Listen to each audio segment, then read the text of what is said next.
কি রে, তুই এখন এখানে বসে আছিস? বাসার কাজগুলো কে করবে? না মা, গাছগুলোতে পানি দিয়ে কাজ করছি। তাড়াতাড়ি গিয়ে রান্না কর। তারপর স্বাধীন গাছগুলোতে আরেকটু পানি দিয়ে সেখান থেকে সোজা বাড়ির ভিতরে ঢুকে রান্না করতে লাগে। স্বাধীন রান্না করছিল, অমনি ওপর থেকে স্বাধীনের ছোট বোন বলতে লাগে, কিরে, তোর এখনো রান্না হয় নাই? আমার কাপড় চোপড়গুলো কে ধুয়ে দেবে? রাতে আবার পার্টিতে যেতে হবে। রান্না করে জলদি জলদি আমার কাপড়গুলো ধুয়ে দিবি। তোর যে কাপড়গুলো ধুতে হবে সেই কাপড়গুলো বাইরে বের করে রাখ। কি, তুই আবারও আমাকে তুই করে বললি? তুই আমার ছোট বোন, তো আমি তোকে তুই করে বলবো। বাট আমি তো তোকে আমার বড় ভাই হিসেবে মানি না। এরপর থেকে কখনোই তুই আমাকে আমার নাম ধরে ডাকবি না, তুই করে বলবি না, পারলে আপু বলে ডাকবি। কথাটা বলেই সামিয়ার কিচেন রুম থেকে বেরিয়ে যায়। অন্যদিকে স্বাধীন রান্নাবান্না শেষ করে খাবার টেবিলে গুছিয়ে তার বাবার জন্য এক্সট্রা আরেকটি প্লেটে ভাত আর কিছু তরকারি নিয়ে তার বাবার রুমে চলে যায়। রুমে প্রবেশ করে দেখে তার বাবা শুয়ে আছে। তারপর স্বাধীন তার বাবাকে আতশোয়া করে তোলে, খাবার খাওয়াতে লাগে আর বাবার সঙ্গে কথা বলতে লাগে। ও, আপনাদেরকে তো আমাদের গল্পের নায়কের সঙ্গে পরিচয় করে দেওয়া হয়নি। আমাদের গল্পের নায়কের নাম স্বাধীন শেখ, বাংলাদেশের টপ 3 কোম্পানির মালিকের ছেলে। তার কোনো মূল্য নেই বাড়িতে, কারণ সে এখন এতিম। এতিম বললাম কেন জানেন? স্বাধীনের জন্মের 5 বছর পর তার মা মারা যায়। স্বাধীনকে দেখে শোনা করার জন্য স্বাধীনের বাবা দ্বিতীয়বারের মতো বিয়ে করে। প্রথম কয়েক বছর স্বাধীনের সঙ্গে স্বাধীনের সৎ মা অনেক ভালো ব্যবহার করে, বাট যখন তাদের ঘর আলো করে তাদের পুত্র সন্তান হয়, তারপরে থেকে স্বাধীনের সৎ মা স্বাধীনকে দেখতে পারে না। শুধু অবহেলা আর লাঞ্ছনার শিকার হয় স্বাধীন। তার ছোট ভাইয়ের বয়স তখন 2 বছর। তখন একটা কার অ্যাক্সিডেন্টের বাবা প্যালেসড হয়ে যায়। সেই থেকে হাঁটা চলাফেরা করতে পারে না, শুধু মৃত মানুষের মতো শুয়ে থাকে। অন্যের সাহায্য ছাড়া চলতে ফিরতে পারে না। ডাক্তার বলেছে এখন শুধুমাত্র আল্লাহ ওনাকে বাঁচিয়ে রাখতে পারে। যদি ভাগ্যক্রমে আবারও ওনার অর্গান চালু হয় তাহলে এটা মিরাকেল হবে। এদিকে স্বাধীন তার বাবাকে খাইয়ে রুম থেকে বেরিয়ে যায়। স্বাধীন তার বাবা রুম থেকে বেরিয়ে খাবার টেবিলের দিকে যেতে থেকে স্বাধীনের সৎমা ও ছোট ভাই আর বোন খাবার খাচ্ছে। স্বাধীন ওদের কাছে যেতেই স্বাধীনের ছোট বোন বলতে লাগে, যা তো, তুই গিয়ে আমার কাপড় চোপড়গুলো এখন ধুয়ে দিয়ে আয়। শুকিয়ে গেলে পরে ইস্ত্রি করে দিবি। তারপর স্বাধীন প্লেটটা রেখে সোজা সামিয়ার রুমে গিয়ে কাপড় চোপড় নিয়ে ধুয়ে দিতে লাগে। তারপর ছাদে গিয়ে কাপড় চোপড়গুলো নেড়ে দিয়ে পুনরায় নিচে চলে আসে। অন্যদিকে খাবার খেয়ে স্বাধীনের সৎমা অফিসে চলে যায়। স্বাধীনের ছোট ভাই আর বোন দুজনেই কলেজে চলে যায়। এখন পুরো বাসাটা ফাঁকা। তারপর স্বাধীন খাবার টেবিলে বসে খাওয়া দাওয়া করে, তার রুমে গিয়ে বই বেড়ে করে পড়তে লাগে। তোরা এতগুলো ছেলে হয়ে একটা ছেলের সঙ্গে পারলি না? আমি টাকা দিয়ে এগুলো কাদেরকে পুষছি? 7 দিনের মধ্যে যদি ওই ছেলেকে ধরে আনতে না পারিস তাহলে তোদের কিন্তু শেষ করে ফেলবো। না বস, আমাদের প্রত্যেকটা ছেলেকে লাগিয়ে দিয়েছি, 7 দিনের আগে ছেলেটাকে খুঁজে বের করব। আমার শত শত কোটি টাকার মালামাল শালার পর 2 মিনিটে নষ্ট করে দিয়েছে। নিজেও জানে না কত বড় ভুল করেছে। ওকে যে কয় টুকরো করবো পেলে। অন্যদিকে স্বাধীনের পড়তে পড়তে দুপুর হয়ে যায়। তারপর রুম থেকে বেরিয়ে ছাদ থেকে তার বোনের কাপড় চোপড় নিয়ে এগুলো আসে, ইস্ত্রি নিয়ে সুন্দর করে গুছিয়ে রেখে দেয়। তারপর কিচেন রুমে গিয়ে রান্না করতে লাগে। স্বাধীন কিচেন রুমে বসে রান্না করছিল, হঠাৎ কে যেন বাড়ির বাইরে এসে দরজায় কড়া নাড়তে লাগে। স্বাধীন তড়িঘড়ি নিয়ে কিচেন রুম থেকে বেরিয়ে দরজা খুলে দিয়ে দেখে ওর ছোট ভাই। কিছু বুঝে ওঠার আগেই স্বাধীনকে ধাক্কা দিয়ে সে রুমের ভেতরে চলে যায়।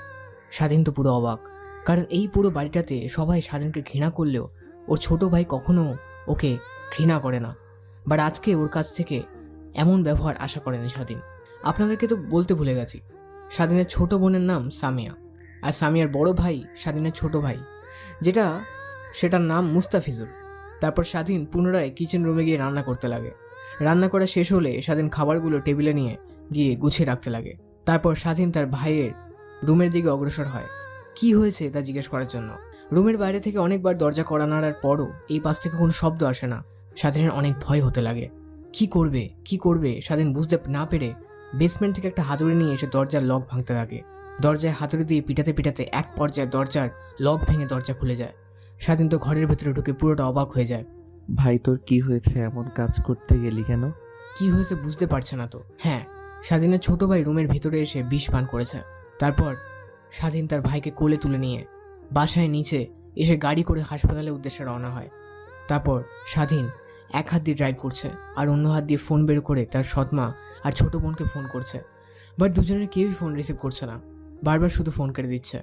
স্বাধীন সেদিকে আর কোনো ভ্রুক্ষেপ না দিয়ে ফুল মনোযোগ দিয়ে গাড়ি চালানোর দিকে। একটু পর গাড়ি এসে ব্রেক করে হাসপাতালের সামনে। তারপর স্বাধীন নার্স ডাক্তারকে ডাকতে লাগে, প্লিজ আমার ভাইকে বাঁচান আপনারা।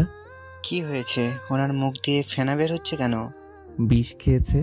তারপর ডাক্তার তড়িঘড়ি করে মুস্তাফিজুরকে একটা চেম্বারে নিয়ে যায়। অন্যদিকে স্বাধীন বাইরে বসে আছে, মাথা নিচু করে বসে আছে।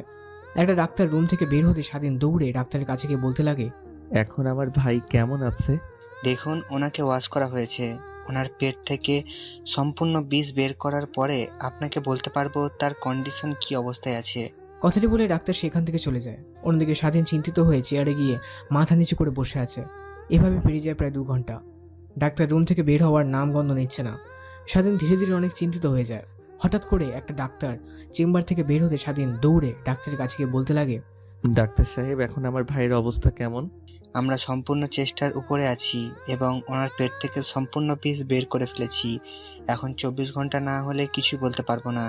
বর্তমানে উনি এখন লাইফ সাপোর্টে আছে। ডাক্তার প্লিজ আমার ভাইকে বাঁচান। আপনার যত টাকা লাগে আপনাকে তত টাকাই দেব। দেখুন, এইখানে তো আমাদের হাত নেই। এখন সৃষ্টিকর্তার কাছে প্রার্থনা করা ছাড়া আর কোনো উপায় দেখছি না। ডাক্তারের এমন কথা শুনে স্বাধীন বাকরুদ্ধ হয়ে যায়। পুনরায় চেয়ারের কাছে গিয়ে বসে পড়েন। এভাবেই কখন যে বিকেল হয়ে যায় সেদিন কোনো ভ্রুক্ষেপ নেই। হঠাৎ স্বাধীনের ঘোর ভাঙে তার হাতের ফোনের কল আসতে। ফোনটা উঠিয়ে দেখে স্বাধীনের সৎমা ফোন করেছে। ফোনটা রিসিভ করতে ওই পাশ থেকে স্বাধীনের সৎমা বলতে লাগে, জমিদারের বাচ্চা, বাড়ি ঘর ছেড়ে কই গিয়েছিস? তোর কি কোনো চিন্তা নেই? দারোয়ানকে তোর কথা জিজ্ঞেস করলাম, বললো যে তুই গাড়ি নিয়ে কোথাও চলে গেলি তাড়াহুড়া করে। সৎমায়ের এমন কথায় কি উত্তর দেবে স্বাধীন কিছু বুঝতে পারছে না। শুধু অঝরে কান্না করছে স্বাধীন। ফোনের ওই পাশ থেকে কান্নার শব্দ শুনতে পেলে স্বাধীনের সৎমা বলতে লাগে, একা কান্না করিস কেন আবার? গাড়িটা অ্যাক্সিডেন্ট করে ফেলিসনি তো? আমার শখের গাড়ি, আমার 1 কোটি টাকার গাড়ি, তুই অ্যাক্সিডেন্ট করে এখন কান্না করছিস? মা, ছোট ভাই বিষ খেয়েছে আর তাকে নিয়ে হাসপাতালে। কথাটা শুনে স্বাধীনের মায়ের হাত থেকে ফোন পড়ে যায়। তারপর ফোনটা তুলে সে স্বাধীনকে উদ্দেশ্যে করে বলে, এখন তোরা কোন হসপিটালে আছিস? আমি তোমাকে অ্যাড্রেসটা টেক্সট করে পাঠিয়ে দিয়েছি। তারপর স্বাধীন তার ভাই যে হাসপাতালে ভর্তি সেই হাসপাতালের ঠিকানাটা তার মায়ের ফোনে টেক্সট করে পাঠিয়ে দেয়। তারপর স্বাধীন পুনরায় সেখানেই বসে পড়ে। স্বাধীন বসেছিল তখন এই স্বাধীনের কাছে একটা নার্স এসে বলতে লাগে, আপনি রোগীর কি হন? রোগী আমার ছোট ভাই হয়। রোগীর 2 ব্যাগ রক্ত লাগবে। আমি দেব রক্ত? শুধু দেব বললে তো হবে না, রোগীর সঙ্গে আপনার রক্তের ম্যাচ থাকতে হবে। ওর আর আমার রক্ত একই গ্রুপের। ও, তাহলে আসেন। তারপর স্বাধীন নার্সের সঙ্গে গিয়ে 2 ব্যাগ রক্ত দিয়ে পুনরায় এসে তার সিটে বসতে যাবে, অমনি তার মা তার কাছে এসে ঠাস ঠাস করে 2টো থাপ্পড় লাগিয়ে দেয়। স্বাধীন হঠাৎ থাপ্পড় খেয়ে ফ্লোরে পড়ে যায়। 2 ব্যাগে রক্ত দেওয়াতে তার শরীর অনেকটাই ক্লান্ত। এমন অবস্থাতে স্বাধীনকে উদ্দেশ্য করে স্বাধীনের সৎমা বলতে লাগে, তার বাচ্চা তো সাহস কি করে হয় আমার ছেলেকে বিষ খাওয়ানোর? আবার এসে তুই হাসপাতালে ভর্তি হয়েছিস? মা, আপনি আমাকে ভুল বুঝছেন। আমি কেন আমার ছোট ভাইকে বিষ খাওয়াতে যাব? আমি ভালো করে জানি আমার ছেলে হাসি খুশিভাবে চলাফেরা করে। ও কেন বিষ খেতে যাবে? ইভেন আজকে সকালেও একসঙ্গে খাবার টেবিলে খাবার খেলাম হাসি খুশিভাবে। হঠাৎ করে ওর মনোভাব এমন হবে কেন? তোকে আমি পুলিশে দেব, শুধু একবার ছেলে সুস্থ হয়ে উঠুক তারপর।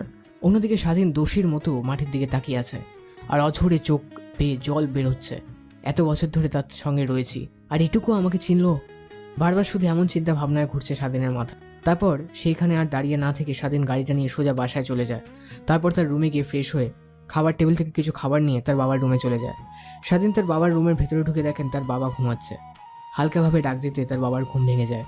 তারপর স্বাধীন তার বাবাকে খাইয়ে দিতে লাগে আর বলতে লাগে, জানো বাবা, ছোট ভাই আজকে বিষ খেয়েছে। কেন খেয়েছে জানি না, কিন্তু অযথাই মা আমাকে মিথ্যার দোষারোপ দিচ্ছে। ভাইয়ের অবস্থাও তেমন একটা ভালো না, ডাক্তার বলল। তার শরীর থেকে অনেকটাই রক্ত বের করে নেওয়া হয়েছে। পরবর্তীতে ওকে আমি আবার 2 ভাগ রক্ত দিলাম। ভাবতে অবাক লাগে, এত বছর ধরে তাদের সঙ্গে রয়েছে, তারা আমাকে ভুল বোঝে। এই ছিল আমাকে যে আমি নিজের ভাইয়ের ক্ষতি করব, না হয় আমাকে ভালোবাসে না কিংবা ভালো চোখে দেখে না। বাট আমি তোমাদেরকে অনেক ভালোবাসি, সেটা তো ওরা ভালো করে জানে। স্বাধীন তার বাবাকে খাইয়ে দিচ্ছিল আর এমন কথাগুলো বলছিল আর অঝটে কান্না করছিল। স্বাধীনতা বাবাকে খাইয়ে দেয়।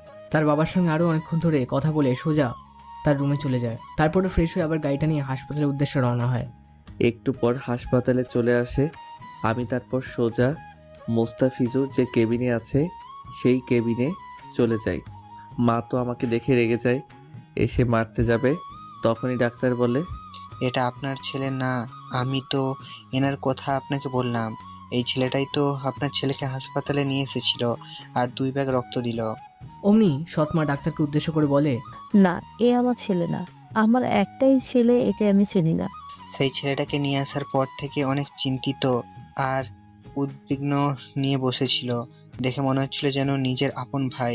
তাই আমি আপনাকে বলেছিলাম, আমি তো জানি না এটা আপনার ছেলে না, সরি ম্যাম। কথাটা বলেই ডাক্তার সাহেব কেবিন থেকে বেরিয়ে যায়। অন্যদিকে স্বাধীনের ছোট বোন বাড়িতে এসে কাউকে দেখতে না পেয়ে সোজা তার মাকে ফোন করে। মা, তোমরা সবাই কোথায় আছো? বলিস না তোর বড় ভাই বিষ খেয়েছে, তাকে নিয়ে হাসপাতালে। কোন হাসপাতালে? অ্যাড্রেসটা বলো, আমি আসছি। এই হাসপাতালে জলদি চলে আয়। কথাটা বলি স্বাধীনের সৎমা ফোন রেখে দেয়। স্বাধীনের দিকে অগ্নিদৃষ্টি নিক্ষেপ করে বলতে লাগে, এই কুত্তার বাচ্চা, এখন আবার এখানে এসেছিস কেন? তখন বলতে পারিসনি বলে এখন মারবে এই জন্য?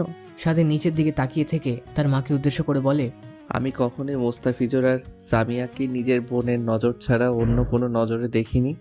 আর সেইখানে কিনা আপনি বলছেন ওদেরকে মারার কথা। আমি তো কখনো কল্পনাও করতে পারি না। হইছে, তোকে আর গল্লাবাজি করতে হবে না, বের হ কেবিন থেকে। তারপর স্বাধীন কেবিন থেকে বেরিয়ে যায়। বাইরে থাকা চেয়ারে বসে পড়ে স্বাধীন। স্বাধীনের ছোট বোন হাসপাতালে চলে আসে। স্বাধীনের দিকে একটু তাকিয়ে থেকে কেবিনেটে ঢুকে পড়ে। স্বাধীন সেইখানে অনেকক্ষণ বসে থাকে। মোবাইলটা হাতে নিয়ে দেখে রাত 11টা বেজে গেছে। তারপর কেবিনে ঢুকে স্বাধীন তার বোন আর তার মাকে উদ্দেশ্য করে বলে, মা, তোমরা এখন বাসায় যাও। নিশ্চয়ই তোমরা না খেয়ে এখানে আছো। তোমরা না খেয়ে থাকলে আবার তোমরা অসুস্থ হয়ে পড়বে। আমাদেরকে নিয়ে তোকে ভাবতে হবে না। ভাইয়া তো ঠিকই বলেছে, চলো আমরা বাসায় চলে যাই। কালকে না হয় আসবো আপা। শোন, আমরা চলে গেলাম, তার মানে এই না তুই আমার ছেলেকে আবার মারার চেষ্টা করবি। আমি জানি তুই আমার ছেলেকে মারার চেষ্টা করেছিস। ও মরে গেলে তো পুরো সম্পত্তি তুই পাবি, তার জন্য, তাই না? সেই দিকে আর না যাই, এইখানে বসে থাকবি। আর আমার ছেলের কোনোভাবে যেন অযত্ন না হয়। আর জ্ঞান ফিরে আসলে আমাদের ফোন করবি। কথাটা বলেই সামিয়া তার মা কেবিন থেকে বেরিয়ে সোজা বাসার উদ্দেশ্যে রওনা হয়। তারপর স্বাধীন একটা চেয়ার টেনে মুস্তাফিজুরের পাশে বসে তার মাথায় হাত বুলাতে লাগে। মুস্তাফিজুরের মাথায় হাত বুলাতে বুলাতে স্বাধীন ঘুমিয়ে পড়ে। অন্যদিকে মুস্তাফিজুর জ্ঞান ফিরে আসে রাত 3টের দিকে। আশেপাশে তাকিয়ে বোঝার চেষ্টা করে কোথায় এখন সে আছে। তারপর সাইডে তাকিয়ে দেখে তার ভাই তার হাত ধরে শুয়ে আছে। তার কাছ থেকে হাতটা সরাতে যাবে, তখনই স্বাধীনের ঘুম ভেঙে। তারপর মুস্তাফিজুরকে উদ্দেশ্য করে স্বাধীন বলে, কে রে ভাই, তোর কি খারাপ লাগছে? না, এখন অনেক ভালো লাগছে। মুস্তাফিজের মুখ থেকে এমন কথা শুনে স্বাধীন স্বস্তি নিঃশ্বাস ফেলে। খারাপ লাগলে বল, ডাক্তারকে ডেকে নিয়ে আসি। না, এখন আমি সম্পূর্ণ ঠিক আছি। তারপর প্রায় অনেকক্ষণ ধরে কেবিনের ভিতরে শূন্যস্থান নীরবতা বিরাজ করে। স্বাধীন একটা গম্ভীর নিঃশ্বাস ফেলে বলতে লাগে, আচ্ছা ভাই, বলবি তুই কেন এমন সিদ্ধান্ত নিতে গেলি? ভাইয়ের মুখ থেকে এমন কথা শুনে মুস্তাফিজুরের চোখ দিয়ে অঝরে পানি বের হচ্ছে। স্বাধীন বুঝতে পারছে যে মুস্তাফিজুরের সঙ্গে অনেক খারাপ কিছু হয়েছে, যার ফলে সে ভেঙে পড়ে এমন সিদ্ধান্ত নিয়েছিল। তারপর স্বাধীন মুস্তাফিজুররা হাত চেপে ধরে বলতে লাগে, তুই না আমার কাছে সব কথা খুলে বলিস, বল, কোনো সমস্যা নেই। স্বাধীনের এমন কথা শুনে মুস্তাফিজুর স্বস্তির নিঃশ্বাস ফেলে বলতে লাগে, ভাইয়া, একজনকে আমি অনেক ভালোবাসতাম। ধরতে গেলে আমি আমার নিজের জীবনের থেকেও বেশি। কিন্তু সে আমাকে ভালোবাসেনি, সে ভালোবেসেছে আমার টাকাকে। ও আমার কাছ থেকে অনেক টাকা নিত সেমিস্টারে ফিসের কথা বলে, মোবাইল কেনার কথা বলে। আমি কখনো ওকে মানা করিনি। কিন্তু আজকে ওর বিয়ে ঠিক হয়েছে, দেখলাম অনেক হাসি খুশি ওকে। ওর বিয়ের কথা বলতে ও নাকচ করে। তারপর ওদের এঙ্গেজমেন্টের পিক দেখাতেই ও আমাকে উদ্দেশ্য করে বলে, শোনো, আমি তোমাকে কখনোই ভালোবাসিনি। আমি ভালোবেসেছি তোর টাকাকে। আর তোর মতো ছেলেকে বিয়ে করব আমি? তুই ভাবলে কি করে? হায়নায় কখনো নিজের মুখটা দেখেছিস? দেখতে তো পুরো কালো বিড়ালের মতো। আর তুই তো একটা বোকা। এতদিন তোর সঙ্গে নাটক করলাম আর বুঝতে পারলি না। আমি ওর কথা শুনে সামলাতে না পেরে ঠাস ঠাস করে থাপ্পড় লাগিয়ে দিই। আর ওইখানে না দাঁড়িয়ে থেকে সোজা বাসায় চলে আসি। ও আচ্ছা, এই ব্যাপার তাহলে। একটা মেয়ের জন্য নিজের জীবন দিয়ে দিতে গেছিলি। মেয়েটি ঠিকই বলেছেন, তুই অনেক বোকা। আর এই সামান্য একটা বিষয় নিয়ে নিজের জীবন দিয়ে দিতে গিয়েছিলি। তোকে আমরা ওর থেকে ভালো মেয়ে দেখে বিয়ে দিয়ে দিব। এইভাবেই মুস্তাফিজুরের সঙ্গে আরও অনেক কথা বলে। কথা বলতে বলতে দুজনেই একটা সময় ঘুমিয়ে পড়ে। সকালের দিকে স্বাধীনের ঘুম ভাঙে। মুস্তাফিজুরের দিকে তাকিয়ে দেখে ঘুমাচ্ছে। স্বাধীন মুস্তাফিজুরের কেবিল থেকে বেরিয়ে ডাক্তারের কাছে চলে যায়। তারপর ডাক্তারকে উদ্দেশ্য করে বলে, এখন কি মোস্তাফিজুরকে কিছু খাওয়ানো যাবে? হ্যাঁ, খাওয়ানো যাবে, বাট ভারী খাবার নয়। ওকে কলা আর পাউরুটি জাতীয় খাবার এইগুলো খিলাতে হবে 2-1 দিন। তারপর থেকে ওনাকে ভারী খাবার খিলাইলে হবে। কথাটি বলে ডাক্তার সেখান থেকে চলে যায়। তারপর স্বাধীন হসপিটাল থেকে বাইরে এসে একটা দোকান থেকে কিছুটা পাউরুটি আর কলা নিয়ে কিনে নেয়। তারপর পুনরায় হাসপাতালে ঢুকে মুস্তাফিজের কেবিনে চলে যায়। স্বাধীনকে দেখতে পেয়ে মুস্তাফিজের বলে, ভাইয়া, কোথায় গিয়েছিলে তুমি? বাইরে গেছিলাম তোর জন্য খাবার আনার জন্য। আচ্ছা ভাইয়া, সত্যি করে একটা কথা বলবে? তোদেরকে কখনো কি আমি মিথ্যা কথা বলেছি কিছু জিজ্ঞেস করলে? না, তা বলিনি। আচ্ছা ভাইয়া, মা তোমাকে কালকে অনেক গালাগালি করেছে, তাই না? না মা, কেন আমাকে গালাগালি করতে যাবে? তুমি না বলে আমাকে মিথ্যা কথা বলবে না, তাহলে মিথ্যা বললে কেন? আমি জানি সাধারণ আমাদের কারোর হাত কেটে গেলে মা তোমাকে বকে, আর সেখানে আমি এত বড় ভুল করেছি আর তোমাকে বকেনি। হ্যাঁ বকেছে, বাট তাতে আমি কিছু মনে করিনি। মা আসুক, আমি ওনাকে বুঝিয়ে বলবো। তোকে বুঝিয়ে বলতে হবে না, আগে নিজে বুঝতে শেখ, তাহলেই চলবে। আর এত কথা না বলে খাবারগুলো খেয়ে নে। তারপর স্বাধীন তার হাতে থাকা ব্যাগে থেকে কলা আর পাউরুটি বের করার মুস্তাফিজুরকে খাওয়ার জন্য দেয়। খাওয়া দাওয়া শেষ করে দুজনে বোতল বের করে পানি খেয়ে নেয়। তখনই রুমের ভেতরে হুড়মুড়িয়ে প্রবেশ করে স্বাধীনের সৎমা আর ছোট বোন। হঠাৎ রুমের ভেতর এমনভাবে কাউকে প্রবেশ করতে দেখে ভেবাচাকা খেয়ে যায় স্বাধীন আর মুস্তাফিজুর। তখন মুস্তাফিজুর তার মাকে উদ্দেশ্য করে বলে, তোমরা কি আড়ি পেতে আমাদের কথা শুনছিলে আর রুমের ভিতরে এমনভাবে এসে পড়লে কেন? দুজনে পড়ে গেলে কিভাবে? না মানে তোমাদের আর মানে করতে হবে না, আমি ভালো করেই জানি। তারপর স্বাধীন চেয়ার থেকে উঠে অন্য সাইডে যায়। তখন স্বাধীনের সৎমা চেয়ারের উপরে এসে মুস্তাফিজের হাত ধরে বলতে লাগে, বাবা বল, কে তোকে এমন করতে বলেছে? আমি জানি তোকে এমন করতে বলেছে, তাই না? মা, তুমি কি পাগল? কেউ কাউকে জোর করে বিষ খাওয়াতে পারে? আমি নিজের ইচ্ছাই খেয়েছি, বুঝেছো এখন তুমি? কেন বাবা, তোর কিসের দুঃখ তুই এমন কাজ করতে গেলি? তোমাদের সে সকল বিষয় বলতে আমি বাধ্য নয়। আর শোনো একটা কথা, ছেলের মুখ থেকে এমন কথা শুনে স্বাধীনের সৎমা ভেবাচাকা খেয়ে যায়। ছেলের মুখ থেকে এমন কথা শুনে বড় বড় করে তাকিয়ে ফেলে। কি বাবা, তুই কি বললি বল? আমি বিয়ে করব আর 7 দিনের ভিতরে তোমরা ব্যবস্থা করো। তুই আমার একমাত্র ছেলে, তোকে বিয়ে দেব ধুমধাম করে 7 দিন। কেন? আমাদের বাড়ি আলোকিত হয়ে থাকবে 1 মাস ধরে, আর সেইখানে তুই বলছিস মাত্র 7 দিনের ভিতরে তোকে বিয়ে দিতে? এই অল্প সময় পাত্রী কোথা থেকে পাবো? কে বা এত অল্প সময় তার নিজের মেয়েকে বিয়ে দেবে? ভালোই বলছি, নাকি সেকেন্ড বার আবার এমন কাজ করব? প্রয়োজন হলে ঘটক ডেকে নিয়ে আসো, যত টাকা লাগে তত টাকা দেব। মাত্র 7 দিনের ভিতরে সুন্দরী মেয়ে দেখে বিয়ে দিতে হবে আমাকে। আচ্ছা বাবা, আচ্ছা, তুই আগে সুস্থ হয়ে নে। এখন আমি সম্পূর্ণ সুস্থ, দেখছো না তোমাদের সঙ্গে কথা বলছি। এর থেকে সুস্থ আর কি হবে বলো? যা তো স্বাধীন, তুই গিয়ে ডাক্তারকে ডেকে নিয়ে আয়। তারপর স্বাধীন কেবিন থেকে বের হয় ডাক্তারকে ডাকার জন্য। অন্যদিকে মুস্তাফিজুরকে তার মা বোঝাতে লাগলো কোনভাবে 7 দিনে বিয়ে দেওয়া সম্ভব না। একমাত্র ছেলে তাদের ছেলে বিয়ে হবে ধুমধাম করে, এমন হবে বিয়ে না। আসলে কি এটাই বোঝাচ্ছে সে দেখে তো মুস্তাফিজের নাছর বান্দা, তাকে যেভাবে হোক 7 দিনের ভেতরে বিয়ে দিতে হবে। তারা ছেলের কাছে হার মেনে নেয়। পরে সিদ্ধান্ত নেয় 7 দিনের ভেতরেই সুন্দরী মেয়ে দেখে তাকে বিয়ে দেবে। বাসায় গিয়ে ঘটককে ফোন করে আসতে বলবে। অন্যদিকে স্বাধীন ডাক্তারকে ডেকে নিয়ে আসেন। ডাক্তার কেবিনে ঢুকতে অবাক হয়ে যায়, বড় বড় চোখ করে মুস্তাফিজের দিকে তাকিয়ে আছে। ডাক্তারকে এমনভাবে তাকিয়ে থাকতে দেখে স্বাধীন ডাক্তারকে উদ্দেশ্য করে বলে, কি হয়েছে ডাক্তার সাহেব, এমনভাবে তাকিয়ে আছেন কেন? এটা তো মিরাক্কেল, অসম্ভব। কি মিরাক্কেল অসম্ভব?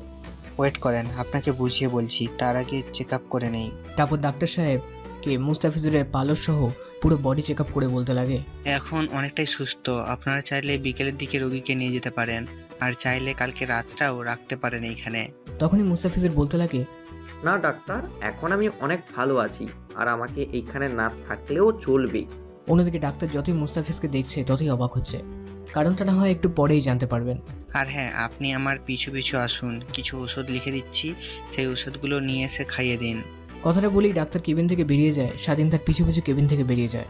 তখন মুস্তাফিজুরের দিকে অমনভাবে তাকিয়েছিলেন কেন? আর মিরাক্কেল বললেন, কারণটা হলো এর আগে যতগুলো এমন সুসাইড অ্যাটেম্প্ট কেস এসেছিল আমি অনেককে হ্যান্ডেল করেছি। প্রায় 36 বছর হলো আমি এই হাসপাতালে জব করছি। এমন হাজারটা রোগী দেখেছি আমি, বাট এই ছেলেটা সকলের থেকে ভিন্ন। তার জন্যই মিরাক্কেল বললাম, কারণ একদিনের ভিতরে কোনোভাবেই এমন পেশেন্ট ঠিক হয়ে যায় না। আর যেখানে পেশেন্টের বাঁচার চান্স ছিল মাত্র 20%, সেখান থেকে এমনভাবে ফিরে আসা আসলেই মিরাক্কেল। কথাগুলো বলছিল আর ডাক্তার প্রেসক্রিপশন করছিল। তারপর প্রেসক্রিপশন স্বাধীনের দিকে এগিয়ে যেতেই প্রেসক্রিপশনটা নিয়ে স্বাধীন হসপিটালের বাইরে এসে ফার্মাসি থেকে ওষুধগুলো নিয়ে যায়। তারপর ওষুধগুলো নিয়ে পুনরায় মুস্তাফিজের কেবিনে চলে যায়। ওষুধগুলো নিয়ে মুস্তাফিজর তার মায়ের হাতে দেয়। তারপর স্বাধীনতার সৎ মাকে উদ্দেশ্য করে বলে, মা, এখন তো আপনার এসেছেন, আমি তাহলে বাসায় যাই। বাসায় অনেক কাজ পড়ে আছে, সেইগুলো তো গিয়ে করতে হবে আবার আমাকে। আর বাবাও বোধহয় না খেয়ে আছে। তোর বাবাকে নিয়ে চিন্তা করতে হবে না, আমি সকালে স্যুপ খাইয়ে দিয়ে এসেছি। আর হ্যাঁ, তুই এখান থেকে যা, বিকেলের দিকে ম্যানেজারকে নিয়ে চলে আসিস।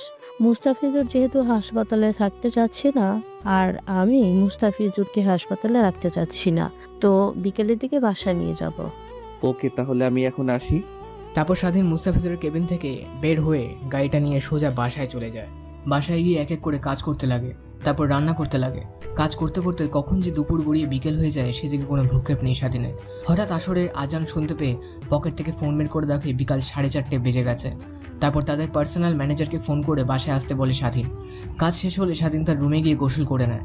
তারপর রুমের বাইরে এসে নিজেকে একটু পরই পার্টি করে। খাবার টেবিলে গিয়ে একটা বাটিতে কিছু ভাত নিয়ে তার বাবার কাছে যায়।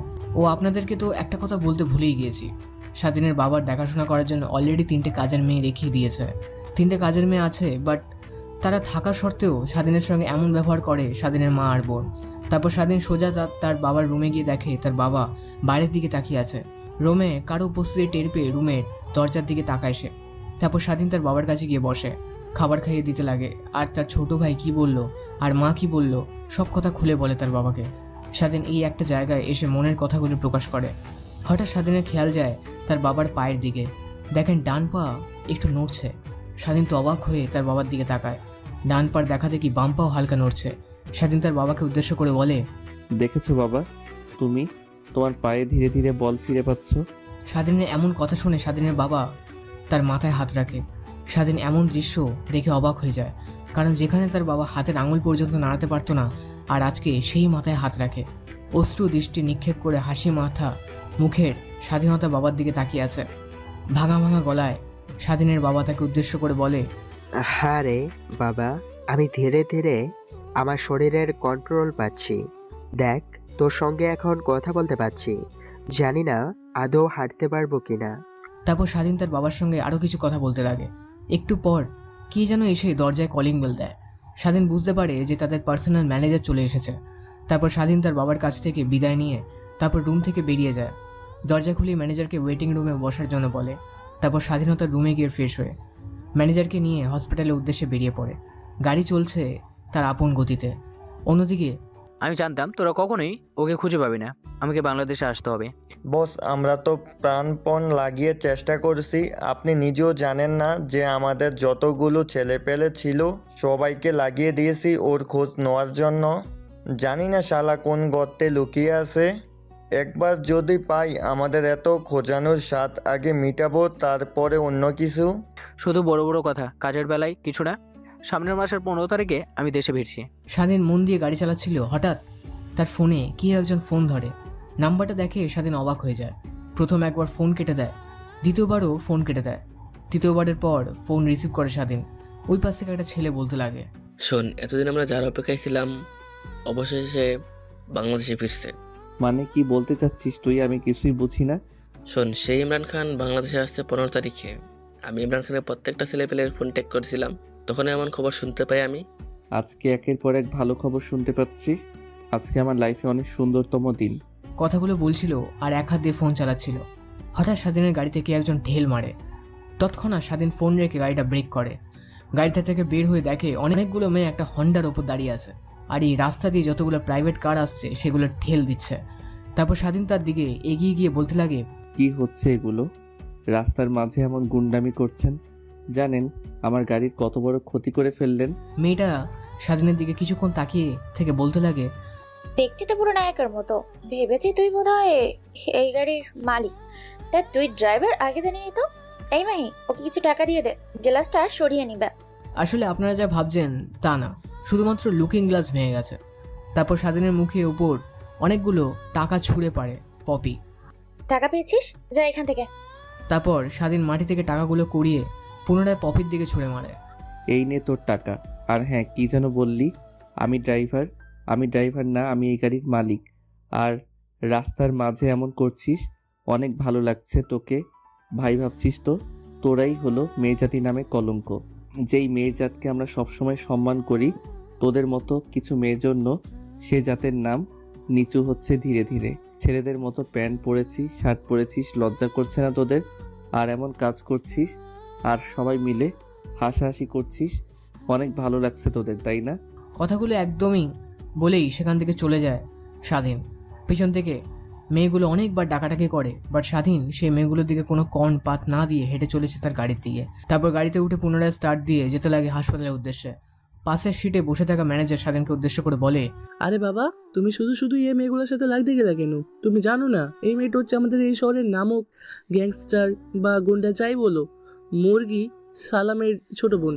তো কি হয়েছে আঙ্কেল, তাই বলে চুপচাপ হয়ে থাকবো? তুমি ওকে যে কথাগুলো বলেছো, ভাবছো ও শুধরে যাবে? সম্পূর্ণ ভুল। আরো বেশি করে মেয়েগুলো অনেকের সঙ্গে ও এমন কাজ করবে। যদি মেয়েটা ওর ভাইকে সব কথা খুলে বলে, তাহলে তোমাকে ওর ভাই কি করবে একবারও কি ভেবে দেখেছো? তাই বলে কি বাবা যা করছে করছে, নেক্সট টাইম থেকে এদের কাছ থেকে বিরত থাকবে। কথাগুলো বলতে বলতেই গাড়ি এসে ব্রেক করে হাসপাতালে। তারপর গাড়ি থেকে বেরিয়ে স্বাধীনের ম্যানেজার মুস্তাফিজুরের কেবিনের দিকে অগ্রসর হয়। তারপর ম্যানেজার স্বাধীন মুস্তাফিজুরের কেবিনেটে গিয়ে কিছু কথাবার্তা বলে। তারপর ম্যানেজারকে নিয়ে মুস্তাফিজুরে যাবতীয় বিলগুলো ক্লিয়ার করে। তারপর হসপিটাল থেকে রিলিজ হয়ে বাসার উদ্দেশ্যে রওনা না হয় গাড়িতে বসেছিল। হঠাৎ নজর যায় স্বাধীনের মায়ের লুকিং গ্লাসের দিকে। তখন স্বাধীনকে উদ্দেশ্য করে বলে, কিরে, গাড়ি কোথায়? অ্যাক্সিডেন্ট করেছিলিস? সুইমিং গ্লাস ভেঙে ফেলেছিস? স্বাধীন কিছু বলার আগে ম্যানেজারের স্বাধীনের সৎমাকে উদ্দেশ্য করে শুরু থেকে শেষ পর্যন্ত খুলে বলে আজকে আসার সময় মেয়েগুলোর সঙ্গে স্বাধীনের কী হয়েছিল। কারণ ম্যানেজার ভালো করে জানে সে যদি এই কথাগুলো না বলে তাহলে স্বাধীনকে অনেক বকাবকি করবে এখন। তারপর গাড়ি চলছে তার আপন গতিতে। একটু পর গাড়ি ব্রেক করে তাদের বাড়ির সামনে। তারপর এক এক করে সবাই গাড়ি থেকে বের হতে লাগে। তারপর দরজায় এসে কলিং বেল বাজাতেই দরজা খুলে দেয় কাজের মেয়ে। দরজা দিয়ে ভেতরে প্রবেশ করে ড্রয়িং রুমের দিকে তাকাতেই চোখ ছানা বড়া হয়ে যায়। স্বাধীনের সৎমা, ছোট ভাই আর বোন সবাই অবাক হয়ে তাকিয়ে আছে, কারণ বসার রুমে দেখতে পায় স্বাধীনের বাবা বসে আছেন। তাদেরকে দেখে তাদের কাছে লাঠি ভর করে এগিয়ে আসে। এটা দেখে স্বাধীনের মা, স্বাধীনের ছোট ভাই, বোন সবাই অবাক হয়ে তাকিয়ে আছে তার দিকে। তাদের কাছে গিয়ে এসে বলতে লাগে, অবাক হচ্ছিস তোরা, তাই তো? অবাক হওয়ার কিছু নেই, সব আল্লাহর ইচ্ছা। মানে কি বুঝতে চাচ্ছো তুমি? এতদিন ধরে যাকে অবহেলা অপমান করেছিস, সে আজ দেখ তোর সামনে দাঁড়িয়ে আছে। স্বাধীনের বাবা মুখ থেকে এরকম কথা শুনে স্বাধীনের সৎমা চুপসে যায়। সে ভালো করে বুঝতে পেরেছে যে তার এখন দিন ফুরিয়ে এসেছে। এখন স্বাধীনের বাবার কথায় উঠতে বসতে হবে। তারপর স্বাধীনের ছোট ভাই বোন সবাই মিলে বাবার সঙ্গে কুশল বিনিময় করে, যে যার রুমে চলে যায়। তারপর যে যার রুমে গিয়ে ফ্রেশ হয়ে খাবার টেবিলে এসে দেখে আগে থেকে খাবার প্রস্তুত হয়ে আছে। তারপর সবাই মিলে একত্রে খাবার খেতে লাগে। তখনই স্বাধীনের বাবা বলতে লাগে, আজ কত বছর পর সবাই একত্রে মিলে খাবার খাচ্ছি। কখনো কল্পনাও করতে পারিনি কখনো আবার তোদের সঙ্গে এমনভাবে কথা বলো, একসঙ্গে খাবার খেতে পারবো। ভেবেছি ঘরে থাকতে থাকতে একটা সময় মৃত্যুর কোলে ঢলে পড়বো। কথাগুলো বলছিল আর অঝরে কান্না করছিল স্বাধীনের বাবা। তারপর এক এক করে সবাই খাবার শেষ করে বসার রুমে বসে আড্ডা দিতে লাগে। তখনই সামিয়া সকলকে উদ্দেশ্য করে বলে, অনেক তো হলো আড্ডা, এখন ভাইয়ার বউ খুঁজতে হবে। মা, তুমি ঘটককে ফোন দিয়ে এখনই আসতে বলো। তারপর স্বাধীনের সৎ মা ফোন বের করে ঘটককে ফোন করে আসতে বলে। তারপর পুনরায় সবাই মিলে আড্ডা দিতে থাকে। তখনই স্বাধীনের ফোনে কেউ একজন ফোন করে। নাম্বারটা দেখে স্বাধীন বসার রুম থেকে উঠে ছাদের দিকে চলে যায়। ফোন রিসিভ করে স্বাধীন বলতে লাগে, কিরে, তোদেরকে না বারবার করে বলেছি কখনোই আমাকে এমন সময় ফোন করবি না, তো আজকে কেন ফোন করলি? ভাই ফোন করেছে কি আর সাদে? আজকে আরও একটা বড় সুসংবাদ আছে আমেরিকা থেকে। ইমরান, শোনা গেছে ওরা নাকি পারমাণবিক অস্ত্র বানানোর জন্য নিউক্লিয়াস কিনে আনছে আমেরিকার কাছ থেকে। তারা সাধারণ বোমা বানিয়ে দেশের শত শত প্রাণ নষ্ট করে দিয়েছে। না জানি ওরা নিউক্লিয়াস বোমা তৈরি করলে এই বাংলাদেশের কি অবস্থা করবে। ওদেরকে যেভাবেই হোক আটকাতে হবে। আর ওদের কার্গো শিপ কখন এসে বন্দরে পৌঁছাবে? ভাই, গোপন সূত্রে খবর পেয়েছি যে একটা কার্গো শিপটা চট্টগ্রামে এসে পৌঁছাবে রাত্রে 3টার দিকে। আর আপনি তো কোনোভাবেই ঢাকা থেকে চট্টগ্রামে এই অল্প সময়ের মধ্যে আসতে পারবেন না। সৌরভের এমন কথা শুনে স্বাধীন মুচকি হেসে বলতে লাগে, তোরা আমার শান্তশিষ্ট চেহারার পিছনে যে ভয়ঙ্কর রূপ লুকিয়ে আছে তা কখনো দেখিসনি। 3টায় তাদের শিফট আসবে, তাই তো? দেখবি যে আমি 2টার দিকে পৌঁছে গেছি। ওকে ভাই, তাহলে আমরা কিন্তু আপনার আসার অপেক্ষায় থাকবো। ফোনটা কেটে স্বাধীন পেছনের দিকে ফিরতে অবাক হয়ে যায়। চমকে উঠে থতমত খেয়ে বলতে লাগে, কি রে ভাই, তুই এইখানে? না মানে তুমি একটা ফোন পেয়ে তড়িঘড়ি করে উঠে আসলে, তাই ভাবলাম কোনো ব্যাড নিউজ আছে কি না, তার জন্যই উঠে আসলাম। কি হয়েছে ভাইয়া, তোমাকে তো চিন্তিত দেখাচ্ছে কেন? কিছুই না, তুই তো জানিস আমি লুকিয়ে লুকিয়ে কলেজে পড়ি। একটা ফ্রেন্ড ফোন করেছিল, ওরা বলল কালকে নাকি ওরা চট্টগ্রাম যাবে ঘুরতে। আমাকেও যেতে বলল, বাট কিভাবে মাকে না বলে যাইবো বল? কেন ভাইয়া, কি হয়েছে? তুমি ঘুরতে যেতে পারবে না? আমি মাকে ম্যানেজ করব, তুমি কালকে সকালের দিকে বেরিয়ে পড়ো। না রে ভাই, ওরা আজকে রাত 12টার দিকে রওনা দিবে। তো কি হয়েছে, রুমে গিয়ে সব কিছু গুছিয়ে নাও, 12টার দিকে বেরিয়ে যেও। তারপর মোস্তাফিজের সঙ্গে আরো কিছু কথা বলে ছাদ থেকে নেমে আসে স্বাধীন আর মোস্তাফিজুর। বসার রুমে এসে দেখে ঘটক এসে বসে আছে। স্বাধীনের মা এক এক করে ছবি দেখছে। তখনই স্বাধীন আর মোস্তাফিজুরকে দেখতে পেয়ে স্বাধীনের মা বলতে লাগে, বাবা, দেখ তো এই ছবিগুলোর ভিতরে তোর কোন মেয়েকে ভালো লাগে? তারপর মোস্তাফিজুর এক এক করে ছবিগুলো হাতে নিয়ে দেখতে লাগে। হঠাৎ করে একটা ছবি দেখে মোস্তাফিজুর চমকে যায়। ছবিটা ঘটকের দিকে এগিয়ে দিয়ে বলে, আমি ওই মেয়েটাকে বিয়ে করব। তারপর ঘটক মুস্তাফিজুরের হাত থেকে ছবিটা নিয়ে দেখে বলে, না বাবা, তুমি এই মেয়েটাকে বাদ দিয়ে এখানে যতগুলো ছবি আছে প্রত্যেকটা মেয়েকে তুমি বিয়ে করতে পারবে, বাট এই মেয়েটা বাদে। কেন? ওই মেয়েটা বাদে কেন? না মানে বাবা, এতে পরিবার অনেক খারাপ। এই শহরের নামকরা গুন্ডা মুরগি সালামের বোন, ছোট বোন। অবশ্য মেয়েটি অনেক ভালো, ওর সঙ্গে কথা বলে দেখেছি আমি, কিন্তু ওদের পরিবারের সঙ্গে তোমাদের ফ্যামিলি কখনোই মানাই না। আমি ওদের পরিবারের মেয়েকে বিয়ে করব, ওদের পরিবারকে নয়। আর আপনি তো বললেনই মেয়েটা অনেক ভালো, আর ওদের পরিবার যেমন খুশি তেমনই হোক না কেন, তাতে আমার কোনো যায় আসে না। তখনই মোস্তাফিজুরের মা মোস্তাফিজুরকে উদ্দেশ্য করে বলে, দেখ বাবা, তাই বলে আমাদের লেভেল থেকে অন্য লেভেলের মেয়েকে তুই বিয়ে করবি? যদি বিয়ে করি তাহলে এই মেয়েটাকেই বিয়ে করব। দেখ বাবা, ছোট বাচ্চার মতো জেদ করিস না। অনেক জোরাজুরি করার পরে মোস্তাফিজুরকে কেউ মানাতে পারে না। স্বাধীন অনেক করে নিষেধ করে, বাট মোস্তাফিজুর কারো কথা না শুনে বলে যে ওই মেয়েটাকে বিয়ে করবে সে, মেয়েটির সঙ্গে বিয়ে দিতে। তারপরে ঘটক মুরগি সালামকে ফোন করে দিয়ে সম্বন্ধের কথা বলে, কারণ এই শহরে স্বাধীনদের ফ্যামিলির অনেক নাম আছে। তারপর ঘটক তাদের সঙ্গে আরো কিছু কথা বলে চলে যায়। ঘটক চলে যেতে সামিয়া বসা থেকে উঠে তার ভাইকে জ্বালানোর জন্য বলে, কি ভাইয়া, ছবিটা দেখে মেয়েটার উপর এত ক্রাশ খেয়ে গেলে যে ওকে ছাড়া আর কাউকে বিয়ে করবি না? ছবি দেখে এই অবস্থা, না জানি বিয়ে করে আনলে কি হবে, আমাদেরকেই ভুলে যাবে। দেখো মা তুমি, আমার ছেলের উপর এতটুকু বিশ্বাস আছে যে ও কখনোই আমাদের ভুলবে না। ফাজলামি দুষ্টামি করতে করতে রাত্রি যখন 10টা বেজে যায় তখন যে যার রুমের দিকে চলে যায়। তারপর সবাই ঘুমিয়ে পড়ে। অন্যদিকে স্বাধীনের চোখে ঘুম নাই। কখন বাড়ির সবাই ঘুমিয়ে পড়বে তখন সে বাসা থেকে বের হবে। হঠাৎ দরজায় কড়ার শব্দে স্বাধীনের ধ্যান ভেঙে যায়। দরজা খুলে দেখে মোস্তাফিজুর দরজার সামনে দাঁড়িয়ে আছে। তারপর মোস্তাফিজুরকে উদ্দেশ্য করে স্বাধীন বলতে লাগে, ভাইয়া, তুই না তোর বন্ধুদের সঙ্গে ঘুরতে যাবি, তা এখনো রেডি হসনি? আমি তো আর মেয়েদের মতো মেকআপ করব না যে অনেক সময় লাগবে। ব্যাগপত্র গুছিয়ে রেখেছি, শুধু প্যান্ট আর শার্ট পরবো। তখনই স্বাধীনের দিকে কিছু টাকা এগিয়ে দিয়ে মোস্তাফিজুর বলতে লাগে, ভাইয়া, এই নাও কিছু টাকা, তোমার বন্ধুদের সঙ্গে ঘুরতে যাবি, অবশ্য তোমার টাকা লাগবে। না রে ভাই, আমার কাছে টাকা আছে, তোর টাকা লাগবে না। আমি জানি তোমার কাছে টাকা আছে কিনা, আমাকে বুঝতে হবে না। কথাটা বলেই স্বাধীনের হাতে টাকাগুলো গুজে দিয়ে সেখান থেকে মোস্তাফিজুর চলে যায়।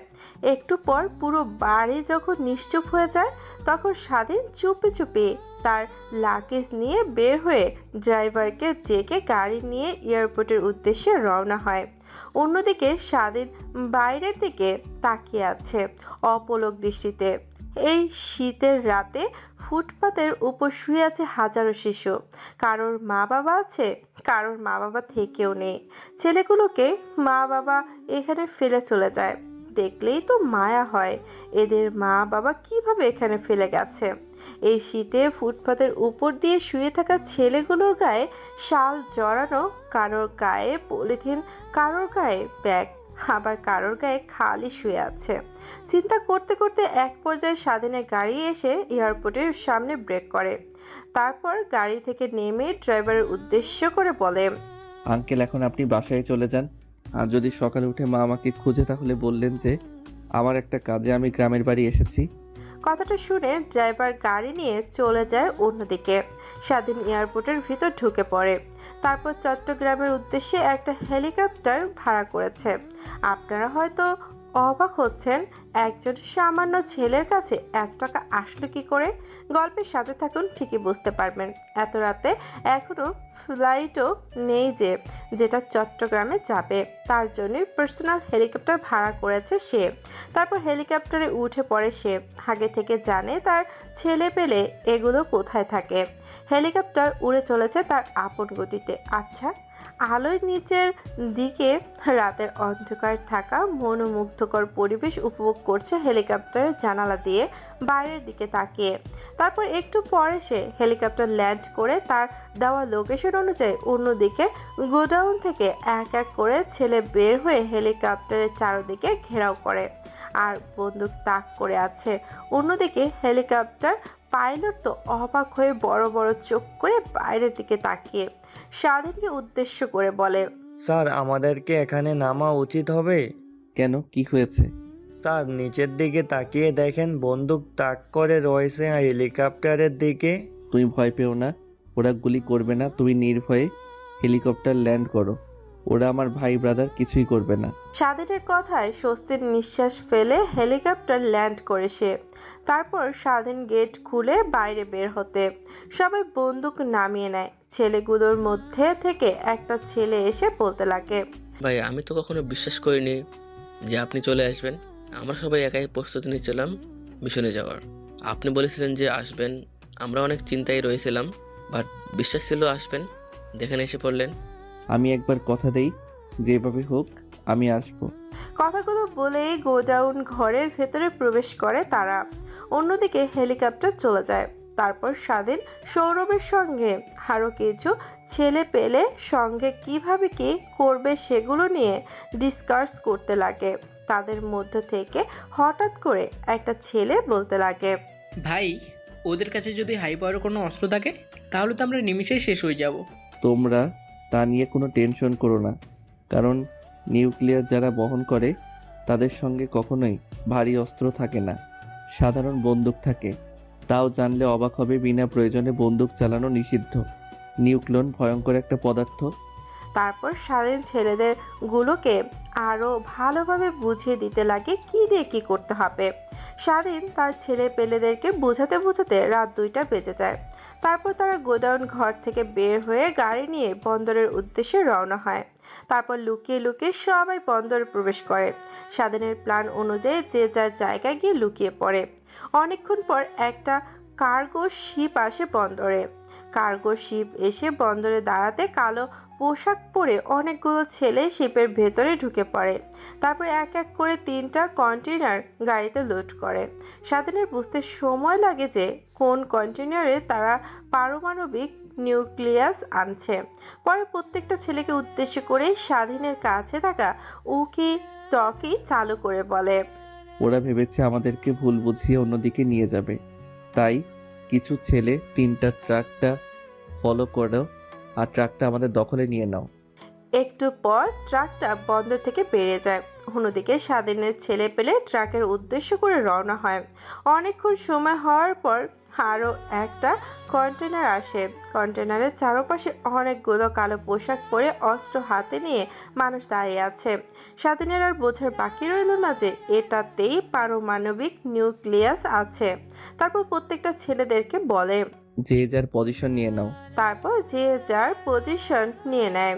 কন্টেনারটা ট্রাকে লোড করে যেই সেখান থেকে বের হতে যাবে অমনি চারদিক থেকে সেইখানে থাকা কালো পোশাক পরা ছেলেদের উপরে গুলি চলতে থাকে। বন্দুকগুলিতে সাইলেন্সার লাগানো থাকার কারণে কোনো দিক থেকে গুলি হচ্ছে কেউ টের পাচ্ছে না। মিনিটে সেইখানে থাকা প্রায় 100 ছেলের মতো ছেলে সেইখানে তাদের নিথর দেহ লুটিয়ে পড়ে। তখনই ওকিটকি অন্য পাশ থেকে উত্তর আসে, বস, আমরা 3টে ট্রাক আমাদের কবজায় নিয়ে ফেলেছি। কন্টেনারগুলো খুলে দেখেছি, সম্পূর্ণ ফাঁকা। শুধু একটা কন্টেনারে কিছু ফলমূল আছে। কন্টেনারগুলো আমাদের গোডাউন ঘরে নিয়ে আয়, আমরা জলদি আসছি। তারপর সবাই এক এক করে যে এই কন্টেনারটাতে নিউক্লিয়াস আছে সে কন্টেনারটার দিকে এগিয়ে যায়। গিয়ে দেখতে পায় সেখানে থাকে ছেলেগুলো কেউ আর বেঁচে নেই, সবাই মরে আছে। তারপর সবাইকে একত্র করে বেঁধে সেখানে রেখে আসে আর একটা চিঠি লেখে তাদের মুখের ভিতরে ঢুকিয়ে দিয়ে আসে। তারপর কন্টেনার ভর্তি নিউক্লিয়াস নিয়ে আরেকটা শিপে তুলে মাঝ সমুদ্রে গিয়ে কন্টেনার খুলে সেই নিউক্লিয়াস পারমাণবিকগুলোতে পানিতে ফেলে দেয়। তারপর পুনরায় তারা বন্দরের দিকে চলে আসে। শিপ থেকে নেমে তারা সবাই তাদের গোডাউন ঘরে চলে যায়। গোডাউন ঘরে গিয়ে সবাই আনন্দে নাচতে লাগে। তারা নিজেরাও জানে না যে দেশের জন্য কতটা উপকার করেছে তারা। তারপর স্বাধীন সকলকে উদ্দেশ্য করে বলে, আমার পক্ষ থেকে তোমাদের পেমেন্টটা আজ থেকে প্রত্যেক মাসে ডাবল পাবে। কথাটা শুনে অনেক খুশি হয়। তারপরে তাদের সঙ্গে আরো কিছুক্ষণ আড্ডা দিয়ে সেই গোডাউন ঘরে ঘুমিয়ে পড়ে। পরের দিন সকালে, কিরে, তোর ছেলে পেলেদেরকে এত করে ফোন করছি, ফোন রিসিভ করছে না কেন ওরা? আর তোকেও সে কখন থেকে ফোন করছি, কিন্তু কোনোভাবেও তোর ফোনও পাচ্ছেন না তোকে। পুরো রাতে ঘুমাতে পারিনি চিন্তায়। ভাই, কথাটা বলেই ফোনের এই পাশে থাকা লোকটা কাঁদতে লাগে। কিরে, কান্না করছিস কেন? ভাই ওরা আপনার মালসহ আমার ছোট ভাই আর আমার সব ছেলেপেলেগুলোকে মেরে ফেলেছে। কি বলছিস তুই? আর কিভাবে হলো? আমি তো এখন পথে বসে যাব, কারণ আমার জীবনে যা উপার্জন ছিল সব দিয়ে আমি এই ডিলটা করেছি। শুধু পারমাণবিক নিউক্লিয়াসগুলো ভারতের 7 স্টোরে পার করতে পারলে আমার কোটি কোটি টাকা লাভ করতে পারতাম। ভাই আপনার কোটি কোটি টাকার মালামাল নিয়ে এদিকে যে ওরা আমার ছোট ভাইকে আর আমার সব ছেলেপেলেগুলোকে মেরে ফেলেছে, সেদিকে আপনার কোনো ভ্রুক্ষেপ নাই?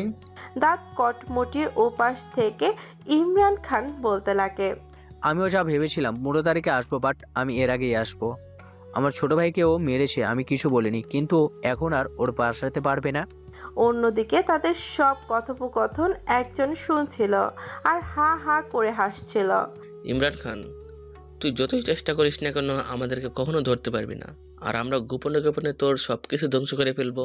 তোকে পথে বসিয়ে ধারে ধারে ভিক্ষা না করালে আমাদের শান্তি হবে না। তারপর ইমরান খান লোকটির সঙ্গে আরো কিছু কথা বলে ফোন রেখে দেয়। ফোন রেখে দিয়ে ফোন ফ্লোরে ছুঁড়ে মারে, ঠাস করে সোফায় বসে পড়ে। রাগে যেন তার মাথা দিয়ে আগুন বেরোচ্ছে। দাঁত কটমট করে আনমনে বলতে লাগে ইমরান খান, প্রতিদিন মুখ বুঝে ওদের সব কার্যক্রম সহ্য করেছে, কিন্তু আর নয়, আমি পুরো পথে বসে গিয়েছি। তাতে কি হয়েছে? ওদেরকে আমি মেরে তবে শান্ত। তখনই ইমরান খানের সামনে তার মেয়ে এসে বলতে লাগে, বাবা কি হয়েছে? ফোন এমন আছাড় মারলে কেন? আর এমন রেগে আছো কেন? নিমিষে রাগকে কন্ট্রোল করে ইমরান খান তার মেয়েকে উদ্দেশ্য করে বলতে লাগে, তুমি এসব কিছুই বুঝতে পারবে না। আমি আগামীকাল বাংলাদেশে যাচ্ছি, তুমি কি যাবে আমার সাথে? তা বাবা, আমার বাংলাদেশ ভালো লাগে না। আমেরিকাতেই আমি অনেক ভালো আছি। বন্ধুদের সঙ্গে আড্ডা দিতে পারি, মোজ মাস্তি করতে পারে, বাট বাংলাদেশে এমনভাবে চলাফেরা করলে দেখলে না কেমনভাবে সবাই তাকায় আমার দিকে। আচ্ছা মা, তুই আমেরিকাতেই থাক, আমি বাংলাদেশে যাব, একটা কাজ শেষ করে আবার চলে আসবো। হ্যাঁ বাবা, কতদিন লাগতে পারে? তাও তো বলা যাচ্ছে না, বাট আশা করি 15 থেকে 20 দিনের মতো লাগবে। তাহলে ম্যানেজার আঙ্কেলকে বলে যাও। আমাকে টাকা দেওয়ার জন্য। যখন আমার টাকা দরকার হয় ম্যানেজার আঙ্কেলকে বললে যেন ম্যানেজার আঙ্কেল আমাকে দেয়। আচ্ছা মা, আমি ম্যানেজারকে বলে যাব। অন্যদিকে ঘুম থেকে উঠে এক বোতল পানি নিয়ে গোডাউন ঘরের বাইরে এসে বোতল থেকে পানি দিয়ে মুখ ধুতে লাগে স্বাধীন। এক এক করে স্বাধীনের সব ছেলে পেলেগুলো ঘুম থেকে উঠে ফ্রেশ হয়ে নেয়। তারপর স্বাধীন তার পকেট থেকে অনেকগুলো টাকার বান্ডেল বের করে সবাইকে দেয়, আর স্বাধীন সবাইকে উদ্দেশ্য করে বলে, এই নাও টাকা, এখন যে যার বাসায় চলে যাও। আবার যখন তোমাদের ডাকবো তখন চলে এসো। আর হ্যাঁ, এই কন্টেনারে যে ফলগুলো আছে এগুলো রাস্তার পাশে পড়ে থাকা ছেলেদেরকে দিয়ে যাও। স্বাধীনের কথা অনুযায়ী সবাই যে যার বাড়িতে যাওয়ার উদ্দেশ্যে রওনা হয়। কন্টেনারে থাকা ফল মূলগুলো রাস্তার পাশে থাকা লোকদেরকে দিয়ে দেয় তারা। তারপরে যে যার বাসায় চলে যায়। শুধু স্বাধীন সৌরভ গোডাউন ঘরে আছে। তখনই সৌরভ স্বাধীনকে উদ্দেশ্য করে বলে, আচ্ছা তুই সত্যি করে বলবি এত টাকা কই থেকে পাস? আমার জানার মতো তুই কোনো বিজনেস করিস না যার থেকে তোর টাকা আসবে। আর যে কাজ করি এত তোর সরকার কেন? কোনো লোকে আমাদেরকে সাহায্য করবে না, কারণ যা পায় সবশেষে সেগুলো ধ্বংস করে দিই। সৌরভ মুখ থেকে এমন কথা শুনে স্বাধীনের একটু মুচকি হাসে। তারপর সৌরভকে উদ্দেশ্য করে স্বাধীন বলতে লাগে, শোন, এখনো তুই আমার সম্পর্কে ভালো করে কিছুই জানিস না। আমার জীবনের 1%ও তুই এখনো জানতে পারিসনি। সময় হোক তুই সব জানতে পারবি। এখন শুধু মূল লক্ষ্য কিভাবে ইমরান খানকে পথে নামানো যায়, রাস্তার ভিখারি করা যায়, কিংবা ওকে এই পৃথিবী থেকে চিরতরে শেষ করা যায়।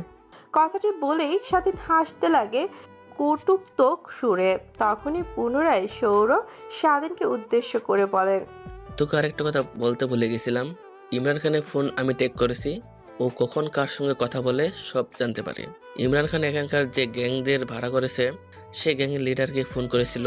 ও বলল যে খুব তাড়াতাড়ি বাংলাদেশে আসবে, বাট একজাস্ট ডেট বলেনিও। এখন আমার লক্ষ্য রাখতে হবে বাংলাদেশের টু আমেরিকার প্রত্যেকটা ফ্লাইট কখন বাংলাদেশে আসে। সৌরভের এমন কথা শুনে স্বাধীন অনেকটা খুশি হয়। তারপর পকেট থেকে 2টা টাকার বান্ডেল বের করে সৌরভের হাতে দেয়, আর ওকে উদ্দেশ্য করে বলতে লাগে, তুই আমার অনেক হেল্প করেছিস, তুই আমার বন্ধু না ভাই?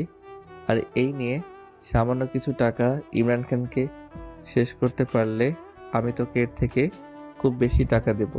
শুধু তুই আমার সঙ্গে থাকবি, আর আমি যখন যা করতে বলবো তোর ছেলে পেলেদেরকে দিয়ে সেগুলো কাজ করাবি। ওকে, তোকে এই নিয়ে কিছু ভাবতে হবে না।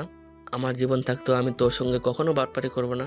তুই হয়তো জানিস এই লাইনে অনেক বাটপারি হয়, বাট আমি সৌরভ কখনো কারোর সঙ্গে বাটপারি করিনি।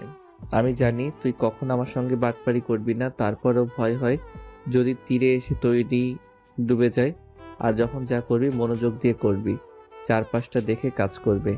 কোনোভাবেই ওরা যেন টের না পায় আমি কিংবা তুই কিংবা তোর ছেলে পেলে এই কাজগুলোর সঙ্গে জড়িত। তাহলে কিন্তু ওরা আমাদেরকে এক এক করে শেষ করে ফেলবে। ওকে, তোকে এই নিয়ে ভাবতে হবে না। আমি যখন যা করে ভেবে চিন্তে করবো।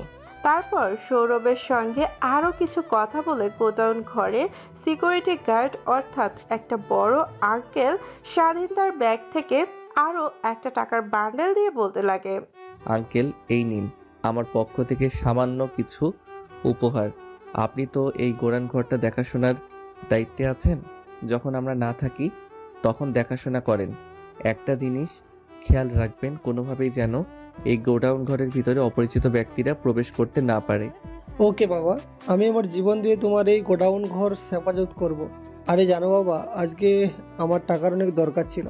তুমি হয়তো না দিলে আমি এমনিতেও তোমার কাছে গিয়ে টাকা চাইতাম। মেনু আঙ্কেল, তোমার এত টাকার দরকার কিসের? আসলে বাবা, আমার ছেলের সেমিস্টার ফি দেওয়ার জন্য কল করেছিল কালকে, বাট আমার কাছে তো টাকা নেই। তাই আমি বলেছি দেখি কোনোভাবে ম্যানেজ করতে পারি নাকি। এই টাকাগুলো দিলেও অনায়াসে 2-3টা সেমিস্টার ফি দিতে পারবো। বৃদ্ধ মুখ থেকে এমন কথা শুনে স্বাধীনের অনেক খারাপ লাগে। পুনরায় তার ব্যাগ থেকে আরো একটা টাকার বান্ডেল বের করে বুড়োটার হাতে দেয় আর বলতে লাগে, এইটা হচ্ছে আমার পক্ষ থেকে তোমার ছেলের জন্য সামান্য গিফট। না বাবা, আমি টাকাগুলো নিতে পারবো না। সরি, আমি আমার কাজের বিনিময়ে অন্য কোনো টাকা নিতে পারবো না বাবা। আমি তো বললামই এটা আমার পক্ষ থেকে তোমার ছেলের জন্য সামান্য গিফট। আর তুমি যদি টাকাগুলো না নাও আমি অনেক মন খারাপ করব।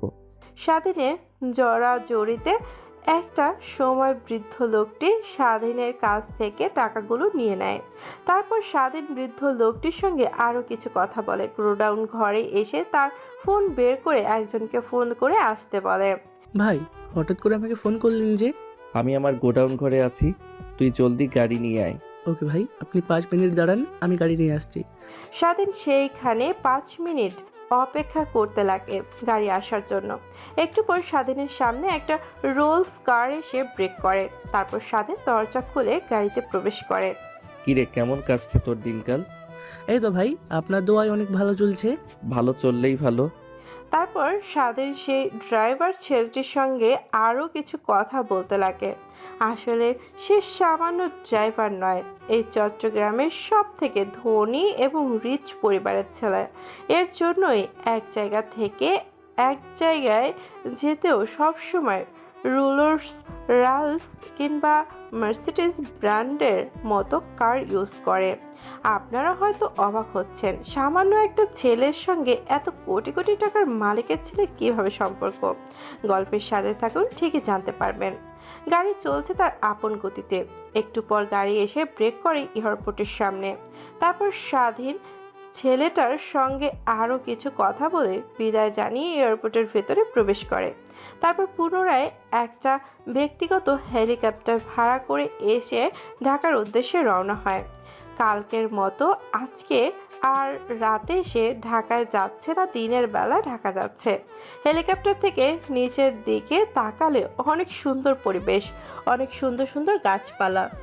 মহান কবি কোনো রাজ্যে ভরেছে ধন্য পুষ্পে ভরা আমাদের এই বসুন্ধরা কেন বলেছে, এখন হাড়ে হাড়ে বুঝতে পারছে স্বাধীন।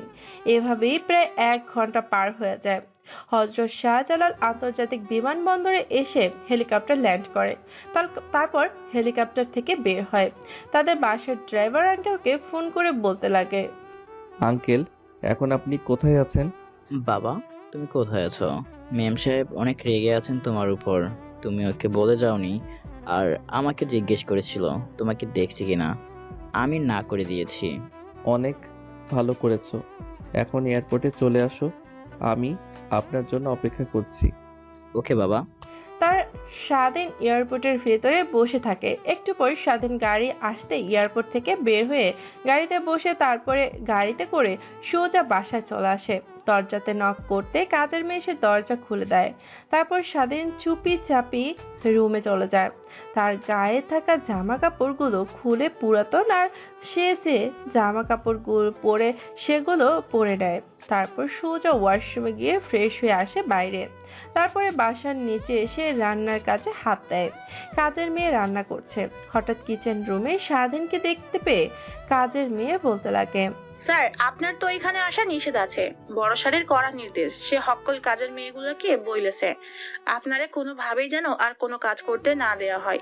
আর আপনি কই গেছিলেন? মেম সাহেব সেই সকাল থেকে আপনাকে খুঁজছে। এই একটু বাইরে ঘুরতে গিয়েছিলাম। আর তুমি? এখন সরো বাবা, না বলে আমার রান্না ছাড়া মা আর বোন অন্য কেউ রান্না খেতে পারে না, আমি ভালো করে জানি। ওনারও উপর দিয়ে যতই আমাকে বকাবকি করুক না কেন, কিন্তু ওনারাও আমাকে অনেক ভালোবাসে। না স্যার, আপনাকে কোনোভাবে কিচেনের রুমে ঢুকতে দেওয়া যায় না। আপনি জানতো, এখন এখান থেকে আমাদেরকে রান্না করতে দেন। তারপর স্বাধীন অনেকভাবে কাজের মেয়েগুলোকে বুঝতে লাগে, বাট কাজের মেয়েরা নাছোড়বান্দা, স্বাধীনের কোনো কথা শুনে না।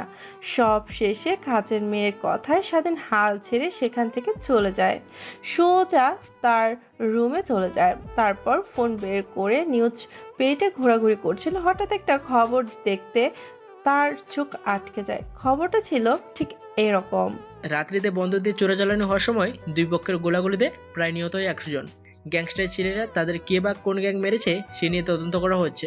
নিউক্লিয়াস বোমা তৈরি করার জন্য বাংলাদেশে ছিল অনেকগুলো পরমাণু তা দিয়ে তাদের দুই পক্ষের অনেক গোলাগুলি হয়, তখনই তারা নিহত হয়। এমন খবর শুনতে পেয়ে স্বাধীন একটু মুচকি হাসে, মনে মনে ভাবতে লাগে, না, আমি বাংলাদেশের মানুষদেরকে যা বোঝাতে চাইছিলাম তাই বুঝেছে তারা। এরা ছিল বাংলার শত্রু, রাসেল দর্শনের শত্রু, এরা ছিল বাংলাদেশের মানুষের শত্রু, তাই এদেরকে মেরে ঠিক কাজই করেছি আমি। তারপর তারপর নিউজ পেজের আরেকটু নিচে যেতেই মানুষের কমেন্টগুলো দেখতে লাগে স্বাধীন। কমেন্টগুলোতে ঠিক এরকম: যে বা যারা এদেরকে মেরেছে তাদেরকে অনেক অনেক ধন্যবাদ। না জানি এরা আবার পরমাণু নিয়ে গিয়ে পরমাণু বোমা তৈরি করে বাংলাদেশের মানুষের উপর আবার না হয় ক্ষেপণ করে। যারা মেরেছে তাদেরকে অনেক ধন্যবাদ। এমনও হাজারো কমেন্ট দেখতে পায় স্বাধীন। ভালো খারাপ উভয় কমেন্ট আছে সেখানে। তারপর স্বাধীন ফোনটা সাইডে রেখে ঘুমিয়ে যায়, কারণ পুরো রাতটাই তার জাগা। সকালে অল্প কিছুক্ষণ ঘুমিয়েছিল সে, তাই অনেক ক্লান্ত। ঘুম ভাঙে বিকেলের দিকে। তারপর স্বাধীন ওয়াশরুমে গিয়ে ফ্রেশ হয়ে বসা রুমে এসে দেখে স্বাধীনের মা, বাবা, ছোট বোন তিনজনে মিলে টিভি দেখছে। এমন দৃশ্য দেখে নিমিষে স্বাধীনের অনেক ভালো লাগে। না জানি এমন দৃশ্য জীবন আর কখনো দেখতে পাবো কিনা, কখনো কল্পনাও করিনি। আল্লাহর হাজার হাজার কৃপা যে আমার বাবাকে সুস্থ করে তুলেছেন। তারপর সেখানেই আর না দাঁড়িয়ে থেকে স্বাধীন তার মা, বাবা, ছোট বোনের কাছে গিয়ে বসে একসঙ্গে টিভি দেখতে লাগে। তখনই পাশ থেকে স্বাধীনের সৎ মা স্বাধীনকে উদ্দেশ্য করে বলে: কিরে বাবা, কই গিয়েছিলি তুই? আজকে পুরো দিনটা তোকে বাসায় দেখলাম না যে। কোনোদিন স্বাধীন তার সৎ মায়ের মুখ থেকে এমন কথা শুনে অবাকের অষ্টম পর্যায়ে পৌঁছে যায়। ওইখানে কিনা তার সৎ মা কখনো কুত্তার বাচ্চা, খারাপ ভাষায় গালি ছাড়া কখনো কথাই বলেনি, সেখানে আজকে কিনা বাপ বলে ডাকছে। কথাগুলো ভেবে স্বাধীনের চোখ দিয়ে অশ্রু বের হতে লাগে।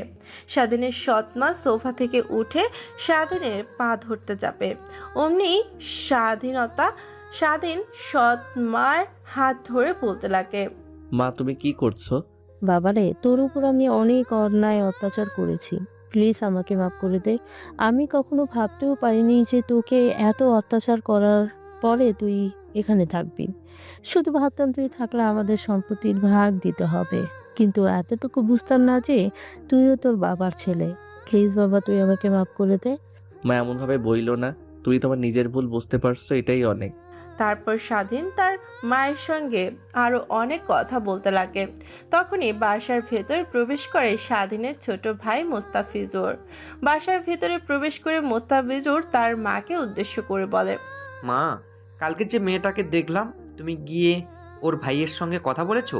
মোস্তাফিজুরের এমন কথা শুনে সবাই অবাক হয়ে যায়। কেউ ভাবতেও পারেনি যে মোস্তাফিজুর বাইরে থেকে এসে এমন কথা বলবে তার মাকে উদ্দেশ্য করে। তখনই পাশ থেকে সামিয়া বলতে লাগে: মা, ভাইয়া বুঝিয়ে বিয়ের জন্য মরিয়া হয়ে পড়েছে। বলো বলো, ওই মেয়েটির ভাইয়ের সঙ্গে কি বললে? ভাইয়াকে কেউ বলো। আরে তুই চুপ কর, তুই এত কথা বলিস না। কিছুদিন পর তোকে এই বাড়ি থেকে তাড়িয়ে দেব। মায়ের মুখ থেকে এমন কথা শুনে নিমিষে সামিয়ার হাসি মাখা মুখ চুপসে যায়।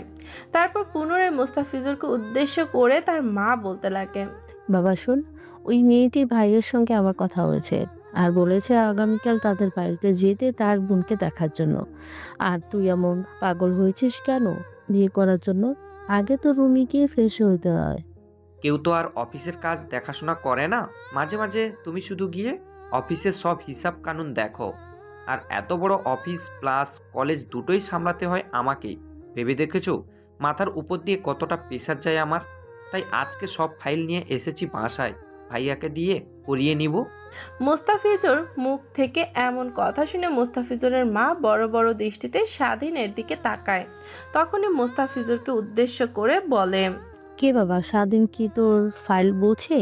আমার জানা মতে ও তো মাত্র ক্লাস 8 পর্যন্ত পড়াশোনা করেছে। তুমি তো ওকে পড়তে দাওনি, বাট ভাইয়া লুকিয়ে লুকিয়ে পড়েছে। আর এখন ভাইয়া বিজনেসের উপর গ্র্যাজুয়েশন করছে। মোস্তাফিজুরের এমন কথা শুনে সবাই ভ্যাবাচাকা খেয়ে যায়। কথাটা বলে মোস্তাফিজুর সোজা তার রুমে চলে যায়। অন্যদিকে সবাই স্বাধীনের দিকে বড় বড় দৃষ্টিতে তাকিয়ে আছে। তখনই পেছন থেকে কাজের মেয়ে বলতে লাগে: ম্যাডাম, আপনাদের জন্য খাবার রেডি করেছি, এসে খেয়ে নিন। তারপর সবাই এক এক করে খাবার টেবিলে গিয়ে বসে পড়ে। শুধু মোস্তাফিজুরের আসার অপেক্ষা করতে লাগে তারা। একটু পর মোস্তাফিজুর চলে আসে। তারপর সবাই একত্রে খাবার খেতে লাগে। খাবার খাওয়া শেষ করে সবাই আবার বসার রুমে বসে টিভি দেখতে লাগে। তখনই মোস্তাফিজুর তার রুমে গিয়ে কিছু ফাইল নিয়ে এসে স্বাধীনের হাতে দেয় আর বলে: ভাইয়া, এই 3টা ফাইল নাও আর আজকে রাতের ভেতরে কমপ্লিট করে দিও। ওকে আমি আজকে রাতেই ফাইলগুলো কমপ্লিট করে দিচ্ছি।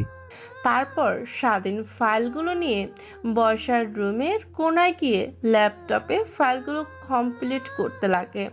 এভাবে কেটে যায় প্রায় 2টা ঘন্টা। স্বাধীনের কাজও শেষ। পুনরায় মোস্তাফিজুরের কাছে এসে ফাইলগুলো এগিয়ে দিয়ে বলতে লাগে, মাত্র 2 ঘন্টা করতে লাগলো ফাইলগুলো, আর এমন ভঙ্গিমা করলে যে আজকের পুরো রাত লাগবে। মোস্তাফিজুর পিছন থেকে স্বাধীনকে উদ্দেশ্য করে বলে, আমি কি তোমার মতো এত বড় গ্র্যাজুয়েশন কমপ্লিট করেছি যে আমার মাত্র 2 ঘন্টার ভিতরে ফাইল হয়ে যাবে? মোস্তাফিজুর আর স্বাধীনের খুনসুটি দেখছে সবাই। এভাবে রাত্রি যখন 11টায় বেজে যায় তখন সবাই যেভাবে রুমে গিয়ে ঘুমিয়ে পড়ে। পরের দিন সকালে স্বাধীনের ঘুম ভাঙে আজানের শব্দে। তারপর ঘুম থেকে উঠে ওয়াশরুমে গিয়ে ফ্রেশ হয়ে অজু করে মসজিদে যাওয়ার উদ্দেশ্যে বাসা থেকে বের হয়। তারপর মসজিদে গিয়ে নামাজ পড়ে।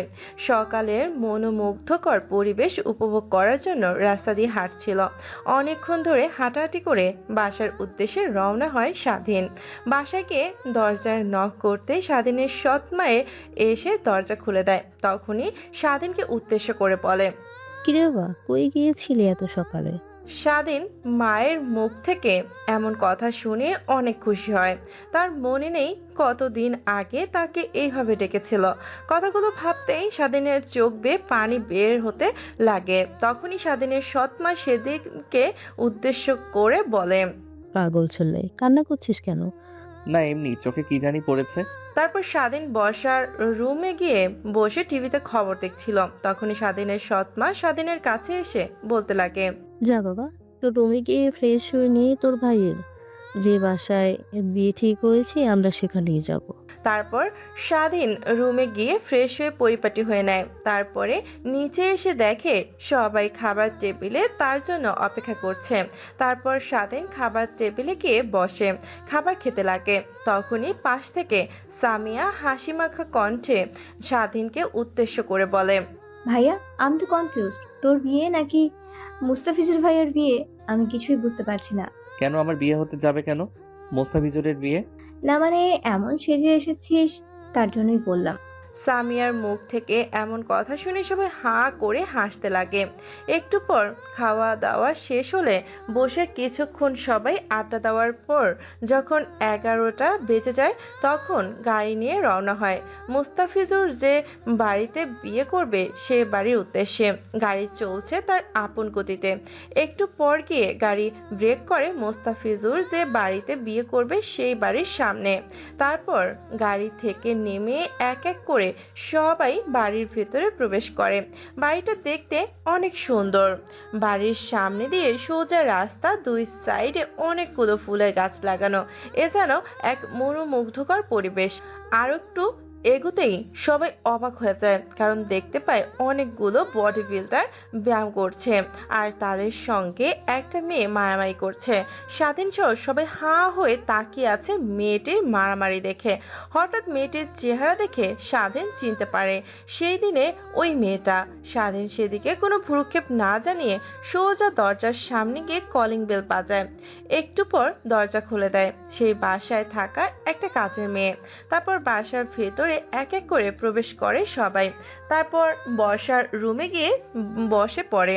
একটু পর এক এক করে মেয়ের মা বাবা এসে তাদের সঙ্গে কৌশল বিনিময় করতে লাগে। তখনই তাদের সামনে একটা লোক এসে দাঁড়িয়ে স্বাধীনকে উদ্দেশ্য করে বলে, আরে ভাই, আপনি এইখানে? কথাটা শুনে স্বাধীন লোকটার দিকে তাকিয়ে আছে, বোঝার চেষ্টা করছে আদেও লোকটাকে চেনে কিনা। অনেকক্ষণ তাকিয়ে থাকার পরও স্বাধীন চিনতে পারছে না লোকটিকে। আবারও গলাকাটা সালাম স্বাধীনকে উদ্দেশ্য করে বলে, আরে ভাই, আপনি আমাকে চিনছেন না? আমি সালাম। সবাই মুরগির সালাম বলছেন। আপনার যে কোম্পানিটা আছে না ঢাকা শহরে, সেই কোম্পানি আমি দেখাশোনা করি ঢাকা শহরের সব বড় বড় মাস্তানের হাত থেকে।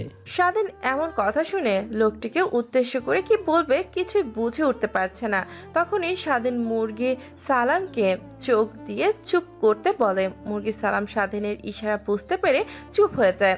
পরক্ষণে নিজেকে সামলে নিয়ে বলতে লাগে, ও আমারও দেখার ভুল, আমি ভেবেছি অন্য কেউ। সরি। বাই দ্য ওয়ে, আমি হচ্ছে শারমিনের ভাই, বড় ভাই। তারপরে এক এক করে সবাই পরিচিত হতে লাগে। তারপর তারা অনেকক্ষণ কথা বলতে লাগে একে অপরের সঙ্গে। একটু পর সেইখানে শারমিনকে নিয়ে আসা হয় সেজেগুজে। অন্যদিকে শারমিন তো এইখানে মুস্তাফিজুরকে দেখে অবাক হয়ে যায়। পরক্ষণে নিজেকে সামলে নিয়ে সবাইকে চা দিতে লাগে। তখনই মুস্তাফিজুরের বাবা শারমিনের চায়ের অনেক প্রশংসা করতে লাগে। তারপর সবাই মিলে অনেকক্ষণ ধরে কথা বলতে লাগে। হঠাৎ মুস্তাফিজুরের বাবা সবাইকে উদ্দেশ্য করে বলে, এইখানে আমাদের কথা বললে তো আর হবে না, ছেলে মেয়ের উভয়ের মত আছে। আমি বলি কি, ওদেরকে একটু পার্সোনাল কথা বলতে পাঠানো হোক। হ্যাঁ, আমিও তাই বলি। তারপরও তারা দুজন উঠে যখন সেইখান থেকে জিতে যাবে তখন স্বাধীনকে উদ্দেশ্য করে মুস্তাফিজুর বলে, ভাইয়া তুমিও আসো আমাদের সঙ্গে।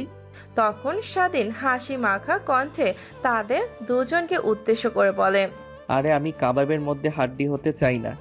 স্বাধীন এমন কথা শুনে সবাই হা হা করে হাসতে লাগে। আরে ভাইয়া সমস্যা নেই, তুমি আসতে পারো। তারপর অনেক জোরাজোরিতে সারা দিন সেইখান থেকে উঠে তাদের সঙ্গে ছাদে চলে যায়। তারপরে স্বাধীন তাদেরকে এক পাশে রেখে অন্য পাশে গিয়ে স্বাধীন নিজের দিকে তাকাতেই অবাক হয়ে যায়। কারণ দেখা যায় সেই মেয়েটা সেইখানে থাকা বডি বিল্ডারদের সঙ্গে মারামারি করছে, কিন্তু মেয়েটার সঙ্গে কেউ পেরে উঠতে পারছে না। হঠাৎ করে মেয়েটির ছাদের দিকে তাকাতে স্বাধীনের সঙ্গে মেয়েটির চোখে হয়। তারপর স্বাধীনকে উদ্দেশ্য করে মেয়েটি হাত দিয়ে কিছু একটা ইঙ্গিত করলে স্বাধীন ওই দিক থেকে চোখ ফিরিয়ে অন্যদিকে তাকিয়ে থাকে। অন্যদিকে মুস্তাফিজুর আর শারমিন একে অন্যের সঙ্গে কথা বলছে। অনেক তো সুখে ছিলাম এতদিন, হঠাৎ করে কালবৈশাখী ঝড়ের মতো আমার জীবনে আবার ব্যাক করলে কেন? শারমিনের এমন কথা শুনে মুস্তাফিজুর স্বস্তির একটা নিঃশ্বাস ফেলে বলতে লাগে, আমাকে কি ক্ষমা করে দিয়ে দ্বিতীয়বার আমার হাতটা ধরা যায় না? না, সেই দিনটার কথা আজও আমার মনে আছে।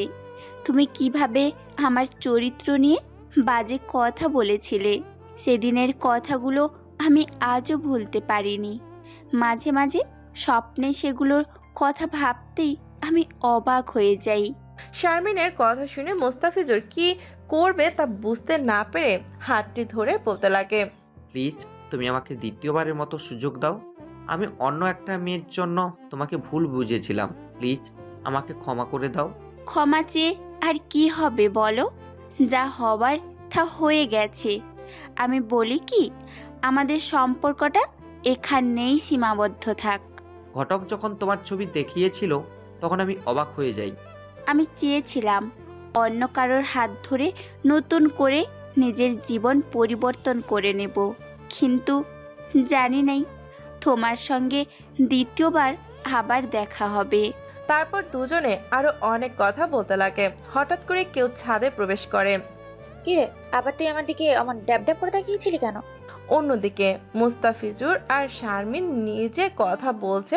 হঠাৎ করে ছাদে একজনের যে প্রবেশ হচ্ছে সেদিকে তাদের কোনো ভ্রুক্ষেপ নেই। হঠাৎ স্বাধীন পেছনের দিকে তাকিয়ে দেখে সেই মেয়েটি। তারপর স্বাধীন মেয়েটিকে উদ্দেশ্য করে বলে, আমি আপনার দিকে তাকিয়ে মারামারি দেখছিলাম। ও এই ব্যাপার, তা তুই আমাদের বাড়িতে কেন? এর আগে তো তোকে কখনো দেখিনি, আর তুই তো আমাদের আত্মীয়র কেউ না। তারপর স্বাধীন আমতা আমতা করে বলতে লাগে, আপনাকে ঠিক চিনলাম না, আপনি এই বাড়ির কে হন? পরিচয় দিলে তাহলে আমার পরিচয় দিতে ভালো হবে। স্বাধীনের এমন কথা শুনে পপি রেগে গিয়ে স্বাধীনের কাছে চলে গিয়ে কলার ধরে বলতে লাগে, আমার বাসায় এসে আমাকেই বলছিস আমি কি? আমি এই বাসার দ্বিতীয় নাম্বার মেয়ে। তখন স্বাধীন আমতা আমতা করে পপিকে উদ্দেশ্য করে বলে, না মানে শারমিন কি আপনার ছোট বোন হয়? তারপর পপি মাথা দিয়ে হ্যাঁ বোঝায় হয়। পুনরায় স্বাধীন পপিকে উদ্দেশ্য করে বলতে লাগে, ও আর আমার ছোট ভাইয়ের সঙ্গে আপনার বোনের বিয়ে ঠিক হয়েছে। তখনই পপি হাসি মাখা কণ্ঠে স্বাধীনকে উদ্দেশ্য করে পুনরায় প্রশ্ন করে, তাই ছোট বোনের জামাইয়ের বড় ভাই কি বিয়ে করেছে? স্বাধীন মাথা দিয়ে না বোঝায়, তা বড় ভাইকে রেখে ছোট ভাইকে বিয়ে করেছেন, সমাজের সামনে মুখ দেখাতে পারবেন? সবাই তো আপনার পুরুষত্ব নিয়ে কথা বলবে। কথাটি বলে হা হা করে হাসতে লাগে পপি। স্বাধীন নিশ্চুপ দর্শকের মতো পপির হাসি মাখা মুখটা দেখছে। পুনরায় স্বাধীন পপিকে উদ্দেশ্য করে বলে, তো বড় বোন থুয়ে ছোট বোনের বিয়ে হচ্ছে, সবাই তো আপনার দিকেও খারাপ আঙ্গুল তুলে কথা বলবে। স্বাধীনের এমন কথা শুনে নিমিষে পপির মুখ চুপসে যায়।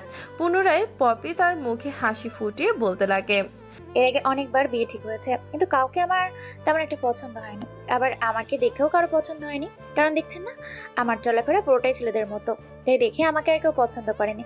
হ্যাঁ, ঠিকই বলেছেন। আপনাকে বিয়ে করে কোনো ছেলে তার নিজের ক্যারিয়ার নষ্ট করবে না। কিছু কি বলবি তুই? কথাগুলো ধীরে ধীরে বলছিল স্বাধীন, বাট পপির কানে অল্প কিছু হলেও পৌঁছেছে। এর জন্যই স্বাধীনের দিকে রাগী দৃষ্টিতে তাকিয়ে আছে। তারপর পপি সেইখানে আর না দাঁড়িয়ে থেকে পুনরায় বাসার নিচে নেমে যায়। অন্যদিকে মুস্তাফিজুর আর শারমিন অনেকক্ষণ ধরে তারা দুজনে কথা বলতে লাগে। বুঝতে পেরেছে শারমিনকে বোঝানোর চেষ্টা করেছে, বাট শারমিন নারাজ। মুস্তাফিজুরকে উদ্দেশ্য করে বলে, না, কোনোভাবেই আর তোমাকে বিশ্বাস করব না। কথাটা বলেই শারমিন সোজা নিচে চলে যায়। অন্যদিকে মোস্তাফিজুর জোর করে এখানে দাঁড়িয়ে থেকে অঝরে কান্না করছে। মোস্তাফিজুর সেখানে দাঁড়িয়ে ছিল। হঠাৎ মোস্তাফিজুরকে এমন ভাবে দাঁড়িয়ে থাকতে দেখে স্বাধীন পেছন থেকে ডাক দেয়, কিন্তু মোস্তাফিজুরের কোনো শব্দ শুনতে পায় না। তারপর মোস্তাফিজুরের কাছে গিয়ে স্বাধীন মোস্তাফিজুরকে ঘুরিয়ে দেখে তার চোখে পানি। স্বাধীন তার ভাইয়ের চোখে পানি দেখে অবাক হয়ে যায়। মোস্তাফিজুরকে উদ্দেশ্য করে প্রশ্ন করে স্বাধীন, কে ভাই, তোর কি হয়েছে? কান্না করছিস কেন? তারপর মোস্তাফিজুর স্বাধীনকে শুরু থেকে শেষ পর্যন্ত বলে। তারপর স্বাধীন মোস্তাফিজুরকে নানানভাবে বোঝানোর চেষ্টা করে। একটু পর চোখ বুঝে মোস্তাফিজুর আর স্বাধীন বাসার নিচে বসার রুমে গিয়ে বসে পড়ে। মোস্তাফিজুর আর স্বাধীন আসাতে মোস্তাফিজুরের বাবা মোস্তাফিজেরকে উদ্দেশ্য করে বলে, কিরে বাবা, দুজন তো অনেকক্ষণ ধরে কথা বললি, তোর কি মত? তোমরা যা ভালো বোঝো তাই করো, আমার বিয়েতে অমত নেই। মোস্তাফিজুর কথা শুনে সবাই অনেক খুশি হয়। তারপর শারমিনের বাবা শারমিনকে উদ্দেশ্য করে বলে, কি মা, তোর বিয়েতে কি কোনো অমত আছে? না বাবা, আমার কোনো অমত নেই। তোমরা যা ভালো মনে করো তাই করো। সবাই শারমিনের এমন কথা শুনে অনেক খুশি হয়। মোস্তাফিজুর তো অবাক হয়ে শারমিনের দিকে তাকিয়ে আছে। মোস্তাফিজুরকে তার দিকে এমন ভাবে তাকিয়ে থাকতে দেখে শারমিন একটু মুচকি হাসি দেয়। মোস্তাফিজুরের অনেকটা খুশি হয়। তারপর বিয়ের ডেট ফাইনাল করে তারা। তারপরে আন্টি বদল করে অনেকক্ষণ কথা বলে খাওয়া দাওয়া করতে লাগে। তখনই পপির বাবা সকলকে উদ্দেশ্য করে বলে, এই খাবারগুলো কিন্তু আমার মেয়ে শারমিন রান্না করেছে, খেয়ে বলুন কেমন হয়েছে। তখনই স্বাধীনের বাবা বলতে লাগে, অনেক সুন্দর হয়েছে। বিয়ের পর এত সুন্দর সুন্দর রান্না খেতে পারবো। তারপর খাওয়া দাওয়া শেষ করে আরো কিছুক্ষণ কথা বলে স্বাধীনরা সবাই বাসের উদ্দেশ্যে রওনা। গাড়ি চলছে তার আপন গতিতে। হঠাৎ সবাইকে চমকে দিয়ে সামিয়া স্বাধীন উদ্দেশ্য করে বলে, কিরে ভাই, তুই বিয়ে করবি না, ছোট ভাই বিয়ে করছে, বড় ভাই অবিবাহিত, ভাবতেও তো কেমন অবাক লাগে, তাই না? ছোট বোনের এমন কথা শুনে কি প্রশ্নের উত্তর দেবে কিছু বুঝতে পারছে না স্বাধীন। তখনই স্বাধীনের বাবা বলতে লাগে, ছোট ভাই আর বড় ভাই দুজনকে একসঙ্গেই বিয়ে দেব। কথাটা শুনে সবাই হাসতে লাগে, কিন্তু স্বাধীনের আর মোস্তাফিজুরের দুজনের অবাক হয়ে আছে। ওদেরকে ওইভাবে তাকিয়ে থাকতে থাকতে দেখে মোস্তাফিজুরের বাবা বলে, আরে এমনিতেই বললাম। এমন হাসি ঠাট্টা ফজলামো করতে করতে একটা পর্যায়ে তারা বাসায় চলে আসে।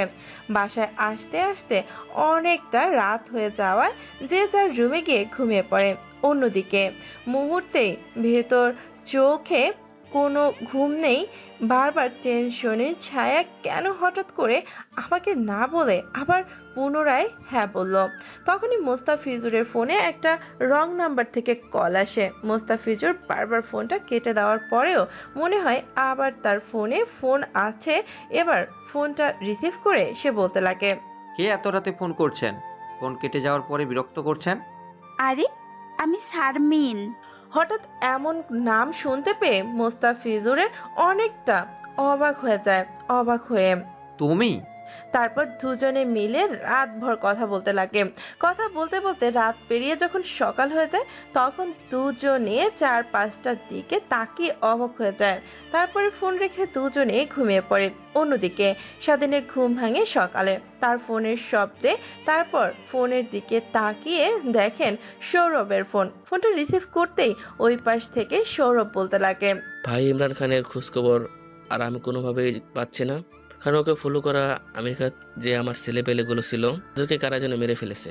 আমার তো অনেক ভয় হচ্ছে, না জানি ওরা আবার আমাদেরকে খুঁজে পায় নাকি। তোদের ভয় করতে হবে না, আমি আছি। আর আমেরিকাতে আমার অনেক ছেলেপেলে আছে, আমরা খোঁজ নিচ্ছি। ইমরানকে ফলো করা সেই ছেলেটাকে কে মেরেছে সব খোঁজ খবর তুই পেয়ে যাবি। এখন তোর সেই ছেলে সম্পর্কে কিছু ডিটেলস আমাকে মেইলে পাঠিয়ে দে। তারপর সৌরভ যে ছেলেকে মেরে ফেলেছে সেই ছেলের কিছু ডিটেলস ট্রান্সফার করে। তারপর স্বাধীন সে ডিটেলস আমেরিকাতে থাকা স্বাধীনের ছেলেপেলেদের কাছে ট্রান্সফার করতেই তারা তা নিয়ে অনেক খোঁজ খবর করতে লাগে।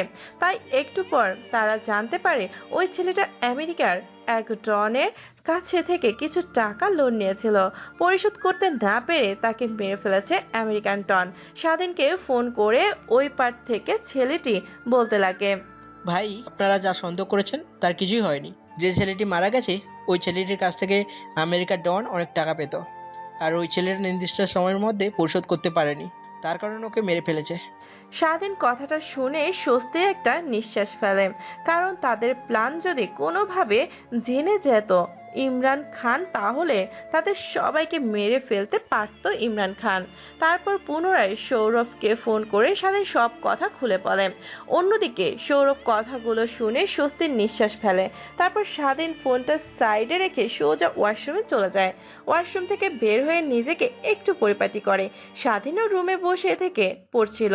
তখন স্বাধীনের মা এসে স্বাধীনের দরজায় কড়া নাড়তে লাগে। তারপর স্বাধীন বসা থেকে উঠে দরজার সামনে গিয়ে দরজা খুলে দেয়। স্বাধীনকে উদ্দেশ্য করে স্বাধীনের সৎমা বলতে লাগে, কি করছিস বাবা? নিচে আয়, খাবার টেবিলে তোর জন্য সবাই অপেক্ষা করছে। তারপর স্বাধীন তার মায়ের কথা অনুযায়ী খাবার টেবিলের সামনে গিয়ে দেখে সবাই তার জন্য অপেক্ষা করছে। তারপর স্বাধীন তার চেয়ারটা টেনে বসে খাবার খেতে লাগে।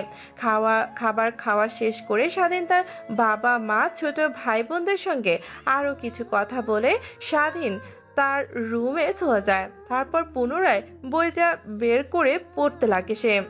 এভাবে কেটে যায় অনেক কয়টা দিন। ধীরে ধীরে বিয়ের দিনও ঘনিয়ে আসছে। হঠাৎ স্বাধীনের একটা ফোন আসতেই সেদিন ফোনটা রিসিভ করে। ফোনের ওই পাশে থাকা লোকটি বলতে লাগে, কোথায় আপনি? কিছু ছেলেপেলে এসে আমাদের কোম্পানির ভিতরে ঢুকে ভাঙচুর করছে। আমি ওদেরকে অনেকভাবে থামানোর চেষ্টা করছি, বাট ওরা থামছে না। ওদেরকে বল ওরা কার কথায় আমার অফিসে আসে ভাঙচুর করছে। ওদের জিজ্ঞাসা করছি, বাট ওরা কিছুই বলছে না। বারবার শুধু বলছে তোর বাপকে আসতে বল। আচ্ছা, তাও তুই ওদেরকে আটকানোর চেষ্টা কর, আমি আসছি। কথাটি বলেই স্বাধীন বাসার বাহিরে এসে তাদের গাড়ি নিয়ে বেরিয়ে পড়ে তার অফিসের উদ্দেশ্যে। আপনাদেরকে একটা কথা বলি, স্বাধীন যে নিজস্ব একটা কোম্পানি আছে এই কথাটা কিন্তু কেউ জানে না। কিভাবে স্বাধীন এত বড় একটা কোম্পানির মালিক হয়ে উঠলো? জানতে চান? গল্পের সাথেই থাকুন। একটু পরে স্বাধীনের কোম্পানির সামনে। তারপর স্বাধীন বাড়ি থেকে বেরিয়ে সোজা কোম্পানির ভিতরে ঢুকে পড়ে। কোম্পানির ভেতরে ঢুকতেই স্বাধীনের মাথার রক্ত উঠে যায়। টেবিলগুলো ছিটানো, এদিক ওদিক ছুঁড়ে ফেলানো। তারপর স্বাধীন সোজা তার কেবিনে চলে যায়। দেখতে পায় একটা ছেলে তার ডেস্কের উপরে পা দিয়ে চেয়ারের উপর বসে সিগারেট খাচ্ছে। এমন দৃশ্য দেখে তো স্বাধীনের মাথায় আগুন উঠে যায়। তখনই স্বাধীন দৌড়ে গিয়ে চেয়ারে আঘাত করতে ছেলেটা চেয়ার থেকে পড়ে যায়। তারপর স্বাধীনের দিকে তাকিয়ে বলতে লাগে, তুই আমাকে চিনিস না, তুই কার গায়ে হাত দিয়েছিস? আমার গায়ে হাত দিয়ে তুই অনেক বড় ভুল করেছিস। ছেলেটির এমন কথা শুনে স্বাধীন হা হা করে হাসতে লাগে। স্বাধীনের এমন হাসি দেখে সেই ছেলের কাছাকাছি প্রত্যেকটা ছেলে হালকা ভীত হয়ে যায়। তখন সকলকে উদ্দেশ্য করে স্বাধীন বলতে লাগে, তোরা হয়তোবা আমাকেও চিনিস না, আমি কে? তোদের মতো হাজারটাকে মেরেই আমি এইখানে এসেছি। তুই কে? তুই আমাকে চিনিস? আমি শাহাদাত খানের ছোট ভাই। ভাই যদি একবার জানতে পারে তুই আমার গায়ে হাত দিয়েছিস তাহলে তোকে তো শেষ করবেই, তোর পুরো কোম্পানিটাও শেষ করে ফেলবে। তারপর স্বাধীন দৌড়ে গিয়ে ছেলেটির পা মোচড়ে ভেঙে ফেলে আর ছেলেটিকে উদ্দেশ্য করে বলে, তুই এখন ফোন দিবি তোর বাপকে আর বলবি স্বাধীন ভাই আমাদেরকে ধরেছে, আমাকে বাঁচান। তখন দেখবি তোর ভাইয়ের গলায় কেমন সুর। স্বাধীনের বলা কথা অনুযায়ী ছেলেটি পকেট থেকে ফোন বের করে তার ভাইকে ফোন করে। ভাই, স্বাধীন নামের একটা কুত্তার বাচ্চা আমাকে মেরেছে আর বলেছে যে তোমাকে ফোন করতে। কি তুই স্বাধীনের সঙ্গে লাগতে গেলি কেন? তুই কি ওকে চিনিস? শেখ ইন্ডাস্ট্রির মালিক ওই স্বাধীন। শেখ ইন্ডাস্ট্রির মালিক স্বাধীন, বাট তুমি ভয় পাচ্ছ কেন ওর নাম শুনে? কি করলি তুই? তুই তো আর বেঁচে ফিরতে পারবি না রে। দে ওর কাছে ফোনটা দে। শাহাদাত খানের কথা অনুযায়ী শাহাদাত খানের ছোট ভাই স্বাধীনকে ফোন দেয়। স্বাধীন ফোনটা ধরতেই ওপাশ থেকে শাহাদাত খান বলতে লাগে, ভাই ও ছোট মানুষ, কিছু বোঝে না, অল্প কিছুদিন হয়েছে এই লাইনে এসেছে, প্লিজ ওকে কিছু করবেন না। এমন আর্তনাদ শুনে স্বাধীন হাসতে লাগে। তখন শাহাদাত খানের ছোট ভাইকে উদ্দেশ্য করে বলে, দেখ তোর বড় ভাই হয়ে তোকে বাঁচানোর জন্য আমার কাছে আকুতি মিনতি করছে, আর সেইখানে কিনা তুই আমাকে গালি দিয়েছিস। তোকে এখন কি করব বলতো? না, তোকে কিছুই করব না। শাহাদাত খান আমার অনেক হেল্প করেছে এর আগে, এই জন্য তুই বেঁচে গেলি, না হলে তোকে আজকে কিছু করতাম। কথাটি বলেই স্বাধীন শাহাদাত খানের ছোট ভাইকে ছেড়ে দেয়। স্বাধীনের কাছ থেকে ছাড়া পেয়ে শাহাদাত খান ছোট্ট ভাই স্বাধীনের কাছে ক্ষমা চেয়ে সেখান থেকে তার ছেলে পেলে নিয়ে বেরিয়ে যায়। তখন স্বাধীনের কাছে ম্যানেজার চলে আসে। তারপর ম্যানেজারকে দেখে স্বাধীন বলতে লাগে, লোকজন ডেকে নিয়ে এসে অফিসটা নতুন করে সাজান, আর এমন ছোটোখাটো বিষয় নিয়ে আমাকে আর ডাকবেন না। আমি চাই না আমাকে সব মানুষ চিনুক। এই কোম্পানির মালিক স্বাধীন, বাট আমাকে কেউ আর দেখবে না। এরপর থেকে গ্যাংস্টার কিংবা যে কোনো সমস্যা হলে মুরগি সালামদের বলবেন। আর হ্যাঁ, আগামীকাল নতুন একটা কোম্পানি আসবে আমাদের কাছে ওদের ডিল নেওয়ার জন্য। কোনো কিছু না দেখে ডিলটা কনফার্ম করে দিবেন। ওকে বস, আপনাকে এইসব সকল বিষয় নিয়ে ভাবতে হবে না। তারপর স্বাধীন কোম্পানি থেকে বেরিয়ে গাড়িটা নিয়ে পুনরায় পাশের উদ্দেশ্যে রওনা দেয়। গাড়ি চলছে তার আপন গতিতে। স্বাধীন বাহিরের দিকে তাকিয়ে খোলা হয় যুক্ত ব্যস্ত শহরটা দেখছে আর ভাবছে কিভাবে সে এত দূরে আসলো। আপনারা তো জানতে চান কিভাবে এত দূরে আসলো, আপনাদেরকে জানানো যাক। স্বাধীনের মা স্বাধীনের জন্য অনেক আগে থেকে ব্যাংকে টাকা জমাতো। এক পর্যায়ে টাকা জমাতে জমাতে ব্যাংকে প্রায় 50 কোটি টাকার মতো হয়ে যায়। মা যখন মারা যায় তখন স্বাধীনের বয়স ছিল তখন 5 বছর, কিন্তু ব্যাংকের নিয়ম অনুযায়ী স্বাধীনের বয়স যখন 18 হবে তখনই এই টাকার মালিক হবে। এতদিন এই টাকাগুলো ব্যাংকে থাকবে। বছর শেষে এই টাকাগুলো থেকে যা ইন্টারেস্ট হয় তা ওই টাকার সঙ্গে যোগ হবে। এভাবে লাগে টাকার পরিমাণ অনেক বেশি হতে লাগে। স্বাধীনের বয়স যখন 18 বছর হয় তখন ব্যাংক এসে স্বাধীনকে সব কথা।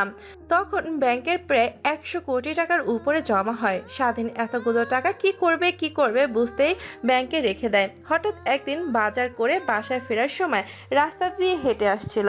তখন পাশে একটা বড় কোম্পানির বিক্রয়ের বিজ্ঞাপন দেখতে পায়।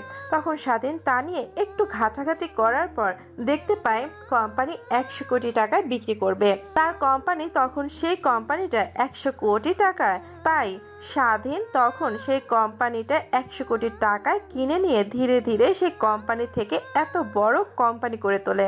কিন্তু কেউ জানে না যে এত বড় কোম্পানির মালিকটা আসলে কে। স্বাধীনের সব কাজ শুধু তার ম্যানেজারই করে, শুধু সারাদিন মাঝে মাঝে এসে কোম্পানি থেকে সব হিসাব কানুন দেখে। আপনাদেরকে নায়কের সফলতার কাহিনী বলতে বলতে নায়ক বাসায় এসে গাড়ি ব্রেক করে। তারপর স্বাধীন গাড়ি থেকে বের হয়ে সোজা তার রুমে চলে যায়। রুমে গিয়ে ফ্রেশ হয়ে বসার রুমে এসে স্বাধীন বসে টিভি দেখছিল। তখনই পেছন থেকে তার বোন এসে বলতে লাগে, চলো ভাইয়া মার্কেটে যাব, ভাবি আর তার ফ্যামিলি আসবে, আমরা দুই ফ্যামিলি মিলে একসঙ্গে মার্কেট করব। বিয়ের তো আর অল্প কিছুদিন বাকি রয়েছে। তারপর স্বাধীন যেতে চায় না, কিন্তু সবার জোরাজুরিতে স্বাধীন রাজি হয়। তারপর গাড়ি নিয়ে তারা বের হয় মার্কেটের উদ্দেশ্যে। মার্কেটিং দেখতে পায় সেখানে আগে থেকে শারমিন, পপি আর ওদের পরিবারের দাঁড়িয়ে আছে। তারপর সবাই একত্রে মার্কেট ভেতরে ঢুকে মার্কেট করতে লাগে। জেলার মতো মার্কেট করছে। তখন পপি একটা লাল রঙের লেহেঙ্গা স্বাধীনের কাছে এনে বলতে লাগে, দেখেন তো এটা আমাকে ভালো মানাবে না? স্বাধীন ফোন চাপছিল। হঠাৎ পপির এমন কথা তার ঘোর ভাঙে। পেছনের দিকে তাকিয়ে পপির হাতে থাকা লেহেঙ্গা দেখে স্বাধীন বলে, অনেক সুন্দর, আপনার সঙ্গে অনেক ভালো মানাবে। সত্যি তো নাকি মন রক্ষার জন্য বলছেন? না, আসলে আপনাকে এই পোশাকে অনেক ভালো লাগবে। পপি আর কোনো কথা না বলে সেখান থেকে চলে যায়। এক এক করে সবাই যে যার মনের মতো করে শপিং করছে। অন্যদিকে স্বাধীন একটা চেয়ারে বসে চুপচাপ মোবাইল চাপছে। স্বাধীনের বাবা তার কাছে এসে বলতে লাগে, কিরে বাবা, তুই কিছু কিনবি না? স্বাধীন মোবাইলের দিকে থেকে চোখ সরিয়ে তার বাবার দিকে তাকিয়ে বলতে লাগে, না বাবা, আমার তেমন পছন্দ নেই। তোমরা কেন যাওয়ার সময় আমি কিছু একটা কিনে নিব? আমি পছন্দ করে দেই। স্বাধীন মাথা দিয়ে হ্যাঁ বোঝায়। তারপর স্বাধীনের বাবা এক এক করে স্বাধীনের জন্য অনেকগুলো পাঞ্জাবি পায়জামা দেখতে লাগে। হঠাৎ একটা পাঞ্জাবি পায়জামা দেখে অনেক ভালো লাগে স্বাধীনের কাছে, নিয়ে এসে বলতে লাগে, দেখ তো বাবা, এই পাঞ্জাবি পায়জামা কেমন? স্বাধীন পাঞ্জাবি আর পায়জামার দিকে তাকিয়ে অবাক হয়ে যায়, কারণ এটা বিয়ের পাঞ্জাবি পায়জামা, কিন্তু স্বাধীনকে এমন পাতলা পায়জামা পছন্দ করতে বলছে কেন? অর্ধেক ভরা কণ্ঠ নিয়ে স্বাধীন তার বাবাকে উদ্দেশ্য করে বলে, বাবা, এগুলো তো যারা বিয়ে করতে যায় অর্থাৎ বর তারা পরবে, আর আমি তো বরের ভাই। আমার এমন পাঞ্জাবি পায়জামা না পরলেও চলবে। আমার অনেক ভালো লেগেছে, তোর জন্য এই দুইটা নিয়ে নিলাম। স্বাধীনকে আর কোনো কথা বলতে না দিয়ে দোকানদারকে দুইটা পাঞ্জাবি পায়জামা প্যাকেট করতে বলে। তারপর স্বাধীনের বাবা স্বাধীনের জন্য একটা শেরওয়ানিও অনেক পছন্দ করে দেয়। এক এক করে স্বাধীনের বাবা স্বাধীনের জন্য অনেক কিছু কেনাকাটা করে, বাট স্বাধীন সেদিকে কোনো ভ্রুক্ষেপ জানায় না। সকলের কেনাকাটা করতে করতে দুপুর পেরিয়ে বিকেল হয়ে যায়। স্বাধীন এক জায়গায় বসে থাকতে থাকে বোরিং হয়ে যায়। দোকানের বাইরে হাওয়াটা ঘুরে দেখতে লাগে স্বাধীন। হঠাৎ নজর যায় পাশের দোকানের দিকে, দেখে পপি একটা লেহেঙ্গা পরে দেখছে। স্বাধীন তো অপলক দৃষ্টিতে পপির দিকে তাকিয়ে আছে। হঠাৎ একটা বাচ্চার ডাকে স্বাধীনের ঘোর ভেঙে যায়। তারপর সেখানেও না থেকে পুনরায় সেই চেয়ারে গিয়ে বসে তাদের কেনাকাটা দেখতে লাগে। সবার কেনাকাটা শেষ হলে রেস্টুরেন্টে যায় খাওয়ার জন্য। তারপর সবাই একত্রে খাওয়া দাওয়া শেষ করে যে যার বাসায় চলে যায়। এইভাবে দেখতে দেখতে বিয়ের দিন এগিয়ে আসে। বিয়ের দিন পুরো বাড়িটা জাঁকজমূলভাবে সাজানো হয়।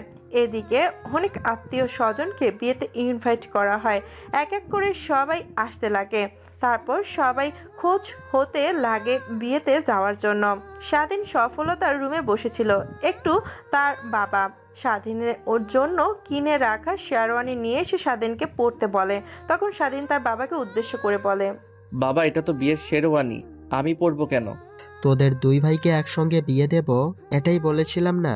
হ্যাঁ বলেছিল, বাট কিভাবে সম্ভব? বিয়ে দিতে না পারি, বাট দুই ভাইকে একসঙ্গে বর্ষাজা দেখতে তো ভালোই লাগবে। এর জন্য আগে তোকে বললাম শেরওয়ানিটি পরতে। স্বাধীন তার বাবার কথাই খেলাপি না করে পড়ে নেয়। তারপর একটা গাড়িতে সামিয়া, স্বাধীন, মুস্তাফিজুর আর তাদের মা বাবা, আর অন্য গাড়িগুলোতে তাদের আত্মীয় স্বজনরা। গাড়ি চলছে তার আপন গতিতে। একটু পর এসে বিয়ে বাড়িতে গাড়িটা ব্রেক করেন। তারপর সবাই আসে বরকে দেখার জন্য। সেখানকার কিছু রিচুয়াল মেনটেন্স করে। জামাই যেখানে বসবে সেখানে এসে তারা দুই ভাই বসে পড়ে। স্বাধীন অনেকের মুখ দেখে শুনতে পারছে যে দুই বোনকে দুই ভাইয়ের সঙ্গে অনেক ভালো মানাবে এমন কথা, আর স্বাধীন আগামাথা কিছুই খুঁজে পাচ্ছে না। দেখতে দেখতে বিয়ের লগ্ন ঘনিয়ে আসছে। তারপর কাজী সাহেব এসে এক এক করে বিয়ে পড়াতে লাগে।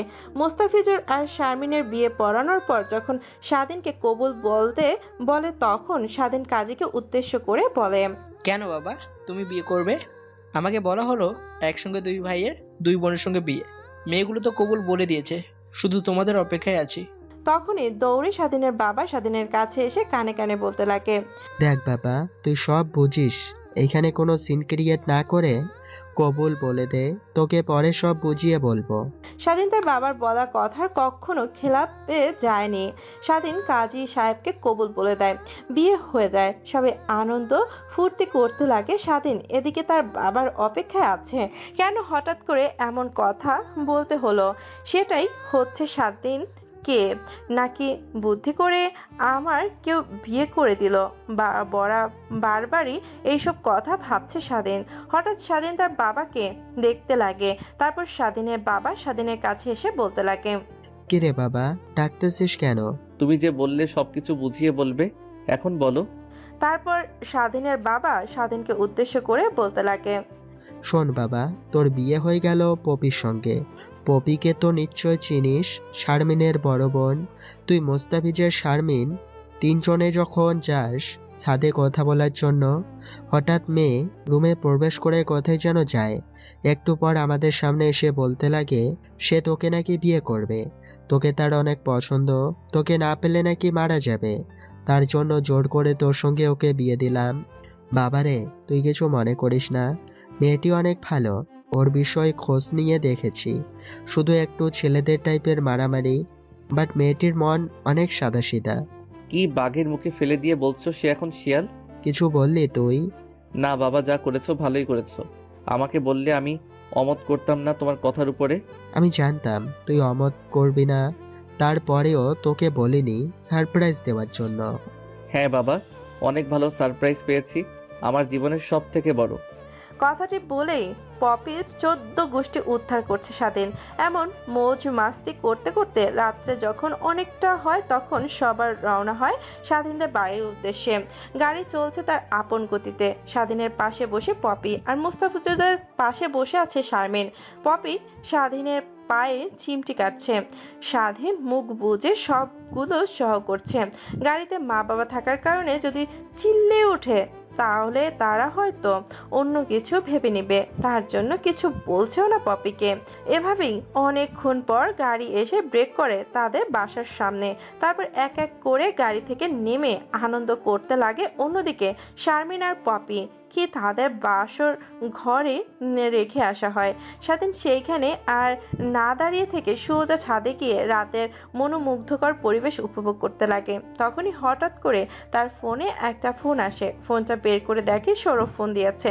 ফোনটা রিসিভ করতেই পাশ থেকে সৌরভ বলতে লাগে, ভাই আজকে ইমরান খানকে চট্টগ্রাম বন্দরে দেখেছে আমার ছেলেপেলে। ও এখানে চট্টগ্রাম বন্দরে আছে। আমার ছেলেপেলে ওদেরকে কড়া নজরে রেখেছে। যা আপনি আসবেন, তারপরে আমরা ওদেরকে শেষ করে ফেলবো। কথাটা শুনে স্বাধীন সেইখানে আর এক সেকেন্ডও দাঁড়ায়নি। সে অবস্থায় গাড়িতে উঠে ড্রাইভারকে বলে এয়ারপোর্টে যাওয়ার জন্য। গাড়ি থেকে নেমে ড্রাইভারকে বলে, আঙ্কেল, আপনি যেন কাউকে বলেন না যে আমি এয়ারপোর্টে এসেছি। বলবেন যে কই আছে জানি না। ড্রাইভারকে কথাটা বলেই দৌড়ে এয়ারপোর্টের ভেতরে প্রবেশ করে স্বাধীন। তারপর হেলিকপ্টারে করে সোজা চট্টগ্রামের উদ্দেশ্যে রওনা হয়। প্রায় 3 ঘন্টা পর এসে পৌঁছায় চট্টগ্রামে। হেলিকপ্টার ল্যান্ড করে সোজা তার গোডাউনের সামনে। তারপর হেলিকপ্টার থেকে নেমে গোডাউন ঘরে ঢুকে দাঁড়িয়ে সোডাবার তার ছেলে পেলে বসে আছে। তারপর সৌরভ আর তাদের ছেলেপেলেদেরকে নিয়ে বন্দরের উদ্দেশ্যে রওনা হয় তারা। গন্তব্যে গিয়ে সৌরভ তার ছেলেপেলেদেরকে অনেকভাবে খোঁজ লাগানোর চেষ্টা করে, বাট কারো ফোনের চোখে না। হঠাৎ পেছন থেকে অনেকগুলো লাইট জ্বলে ওঠে। চারদিক থেকে স্বাধীন আর সৌরভ ছেলেদের দিকে ঘুরে তাক করে থাকে। হঠাৎ এমন হওয়াতে সবাই অনেক ভয় পেয়ে যায়। তখনই ইমরান খান সবাইকে উদ্দেশ্য করে বলেন, তোদের মধ্যে বস কে? তখনই স্বাধীন হাত উঁচু করে বলে, আমি এদের বস। কি বলবে আমাকে বলো, এদেরকে যেতে দাও। ও তাহলে তুই সে যে কিনা আমাকে পথে বসিয়ে ফেলেছিস? ইমরান খানের এমন কথা শুনে স্বাধীন হা করে হাসতে লাগে। সামান্য একটা ছেলের গতিতে তোর সম্পদ সব নিমিষেই শেষ। হ্যাঁ, তোর বুদ্ধি আছে অনেক বলতে হবে, কিন্তু সে বুদ্ধি আর তুই কাজে লাগাতে পারবি না, কারণ আজকে তোর শেষ রাত। শেরওয়ানি পরা তুই কি বিয়ে করছিস নাকি আজকে? কথাটি বলে স্বাধীনের দিকে এগিয়ে গিয়ে শেরওয়ানির পাগড়িটা মাথা থেকে তুলতে সবাই অবাক হয়ে স্বাধীনের দিকে তাকিয়ে আছে। নিমিষেই সবার বন্দুক হাত থেকে পড়ে যায়। অন্যদিকে ইমরান খান পেছন ফিরে এমন দৃশ্য দেখতে অবাক হয়ে যায়। তার ছেলে পেলেদের উদ্দেশ্য করে বলে, কিরে তোরা এমন করছিস কেন? তোদের ভয় নাই? আমি আছি। তখনই ইমরান খানের সঙ্গে আসা ছেলে বলতে লাগে, বস, এনাকে হয়তোবা আপনি চেনেন না, বাট আন্ডারওয়ার্ল্ডের সবচেয়ে বড় বড় ডন এনাকে দেখলে বয়ে কাঁপে। উনি সেই নাম করা স্বাধীন। ছেলেটার কথা শুনে ইমরান খান স্বাধীনের দিকে ফিরতে স্বাধীনের তার পকেট থেকে একটা ছুরি বের করে সোজা ইমরান খানের পেটে ঢুকিয়ে দেয়। ইমরান খান এখন মরতে ব্যস্ত। তখন স্বাধীন বলতে লাগে ইমরান খানকে উদ্দেশ্য করে, তোকে মারতাম, অনেক যন্ত্রণা দিয়ে মারতাম, কিন্তু মারলাম না কেন জানিস? আমাকে আবার বাসায় ফিরতে হবে। নতুন বউ বাসর ঘরে রেখে এসেছি, বুঝতেই তো পারছিস। আর আমি ভালো করে জানি তুই আমার বাবার কোম্পানির ধ্বংস করার জন্য কতই না চেষ্টা করেছিস, বাট পারিসটি আমার জন্য। ইভেন তুই আমার বাবাকেও মারার চেষ্টা করেছিলি, কিন্তু আল্লাহর অশেষ নিয়ামতে আমার বাবা বেঁচে যায়। শুধু প্যারালাইজড হয়ে ঘরে পড়েছিল, বাট এখন সে হাঁটাচলা করতে পারে। মরে যাওয়ার সময় এই সুখবরটাও জেনে যা। কথাটা শেষ হতে ইমরান খান এক নিথর দেহ মাটিতে পড়ে যায়। তারপর স্বাধীন তার সঙ্গে আনা টাকার ব্যাগটা সৌরভ আর ছেলে পেলেদের উদ্দেশ্যে দিয়ে বলতে লাগে, এই নিই টাকা, আর মৌজ মাস্তি কর গিয়ে। আবার যখন তোদের দরকার পড়বে তখন আবার তোদেরকে ডাকবো। কথাটা বলেই স্বাধীন সেইখানে আর 1 মিনিট না দাঁড়িয়ে সোজা গোডাউন ঘরে গিয়ে হেলিকপ্টারে উঠে পুনরায় ঢাকার উদ্দেশ্যে রওনা হয়। ঢাকায় আসতে আসতে স্বাধীনের ভোর 3টা বেজে যায়। তারপর হেলিকপ্টার থেকে নেমে একটা ট্যাক্সি নিয়ে সোজা বাসায় চলে আসে। বাসায় আসতে আসতে সকাল 8টা বেজে যায়। বাসার ভেতরে ঢুকে দেখে সবাই ঘুমাচ্ছে, পুরো বাসা ফাঁকা, শুধু একটা কাজের মেয়ে ঘুম থেকে উঠেছে এইমাত্র। তখন স্বাধীনকে দেখে কে উদ্দেশ্য করে বলে, স্যার এত সকাল সকাল রুম থেকে বের হয়েছেন কেন? না মানে গিয়ে এমনিতে বের হয়েছিলাম, যাচ্ছি, আবার রুমে যাচ্ছি। তারপর স্বাধীন পুনরায় তার রুমের দিকে অগ্রসর হয়। দরজার কাছে গিয়ে তোর জন্য দিবে তখন দেখতে পায় দরজা খোলা। তারপর ঘরের ভিতর ঢুকে দরজা আটকে দিয়ে পেছনে করতে যাবে অমনি হাতে একটা লাঠি নিয়ে তার সামনে দাঁড়িয়ে আছে পপি। স্বাধীন ভয়ে পপির দিকে তাকিয়ে বলতে লাগে, আরে তোমার হাতে লাঠি কেন, কি হয়েছে? আমার তো একই প্রশ্ন। সারাত কোথায় ছিলি তুই? বন্ধুদের সঙ্গে ছাদেই ছিলাম। এখন রুমে আসতে গেলি কেন? বন্ধুদের সঙ্গে বাসর করতে? না মানে সরি, আমার ভুল হয়েছে। কোনো ভুল না, কান ধরে দাঁড়িয়ে থাকো। তারপর স্বাধীন কান ধরে সেখানে অনেকক্ষণ দাঁড়িয়ে থাকে। স্বাধীন কান ধরে দাঁড়িয়ে ছিল, হঠাৎ পপি পেছন থেকে স্বাধীনকে জড়িয়ে ধরে আর বলতে লাগে, জানিস তোর জন্য অনেক চিন্তা হচ্ছিল আমার। আমাদের বিয়ে করে তোকে বুঝি হারিয়ে ফেললাম আমি। ভেবেছি তোর এই বিয়েতে অমত থাকায় তুই অন্য কোনো মেয়েকে নিয়ে পালিয়ে গেছিস। পুরো রাত এই চিন্তায় ঘুমাতে পারিনি। হঠাৎ দরজা খোলায় পেছনে তাকিয়ে দেখি তুই। স্বাধীন বলতে লাগে, আচ্ছা ওয়েট। তারপর স্বাধীন ওয়াশরুমে চলে যায়। ওয়াশরুমে গিয়ে স্বাধীন গোসল করে নেয়, কারণ অপবিত্র লোককে মেরে তার গায়ের গন্ধ তার শরীরে। তারপর ফ্রেশ হয়ে রুমে এসে দেখে পপি গায়ে থাকা ভারী গয়না আর সেও অনেক হলে লাল একটা শাড়ি পরে আয়নার দিকে তাকিয়ে চুল ঠিক করছে। তখন স্বাধীন পপিকে পেছন দিক থেকে জড়িয়ে ধরে, তারপর করে তুলে নিয়ে সোজা খাটে চলে যায়। তারপর আর কি জানতে চান? তাহলে বিয়ে করেন।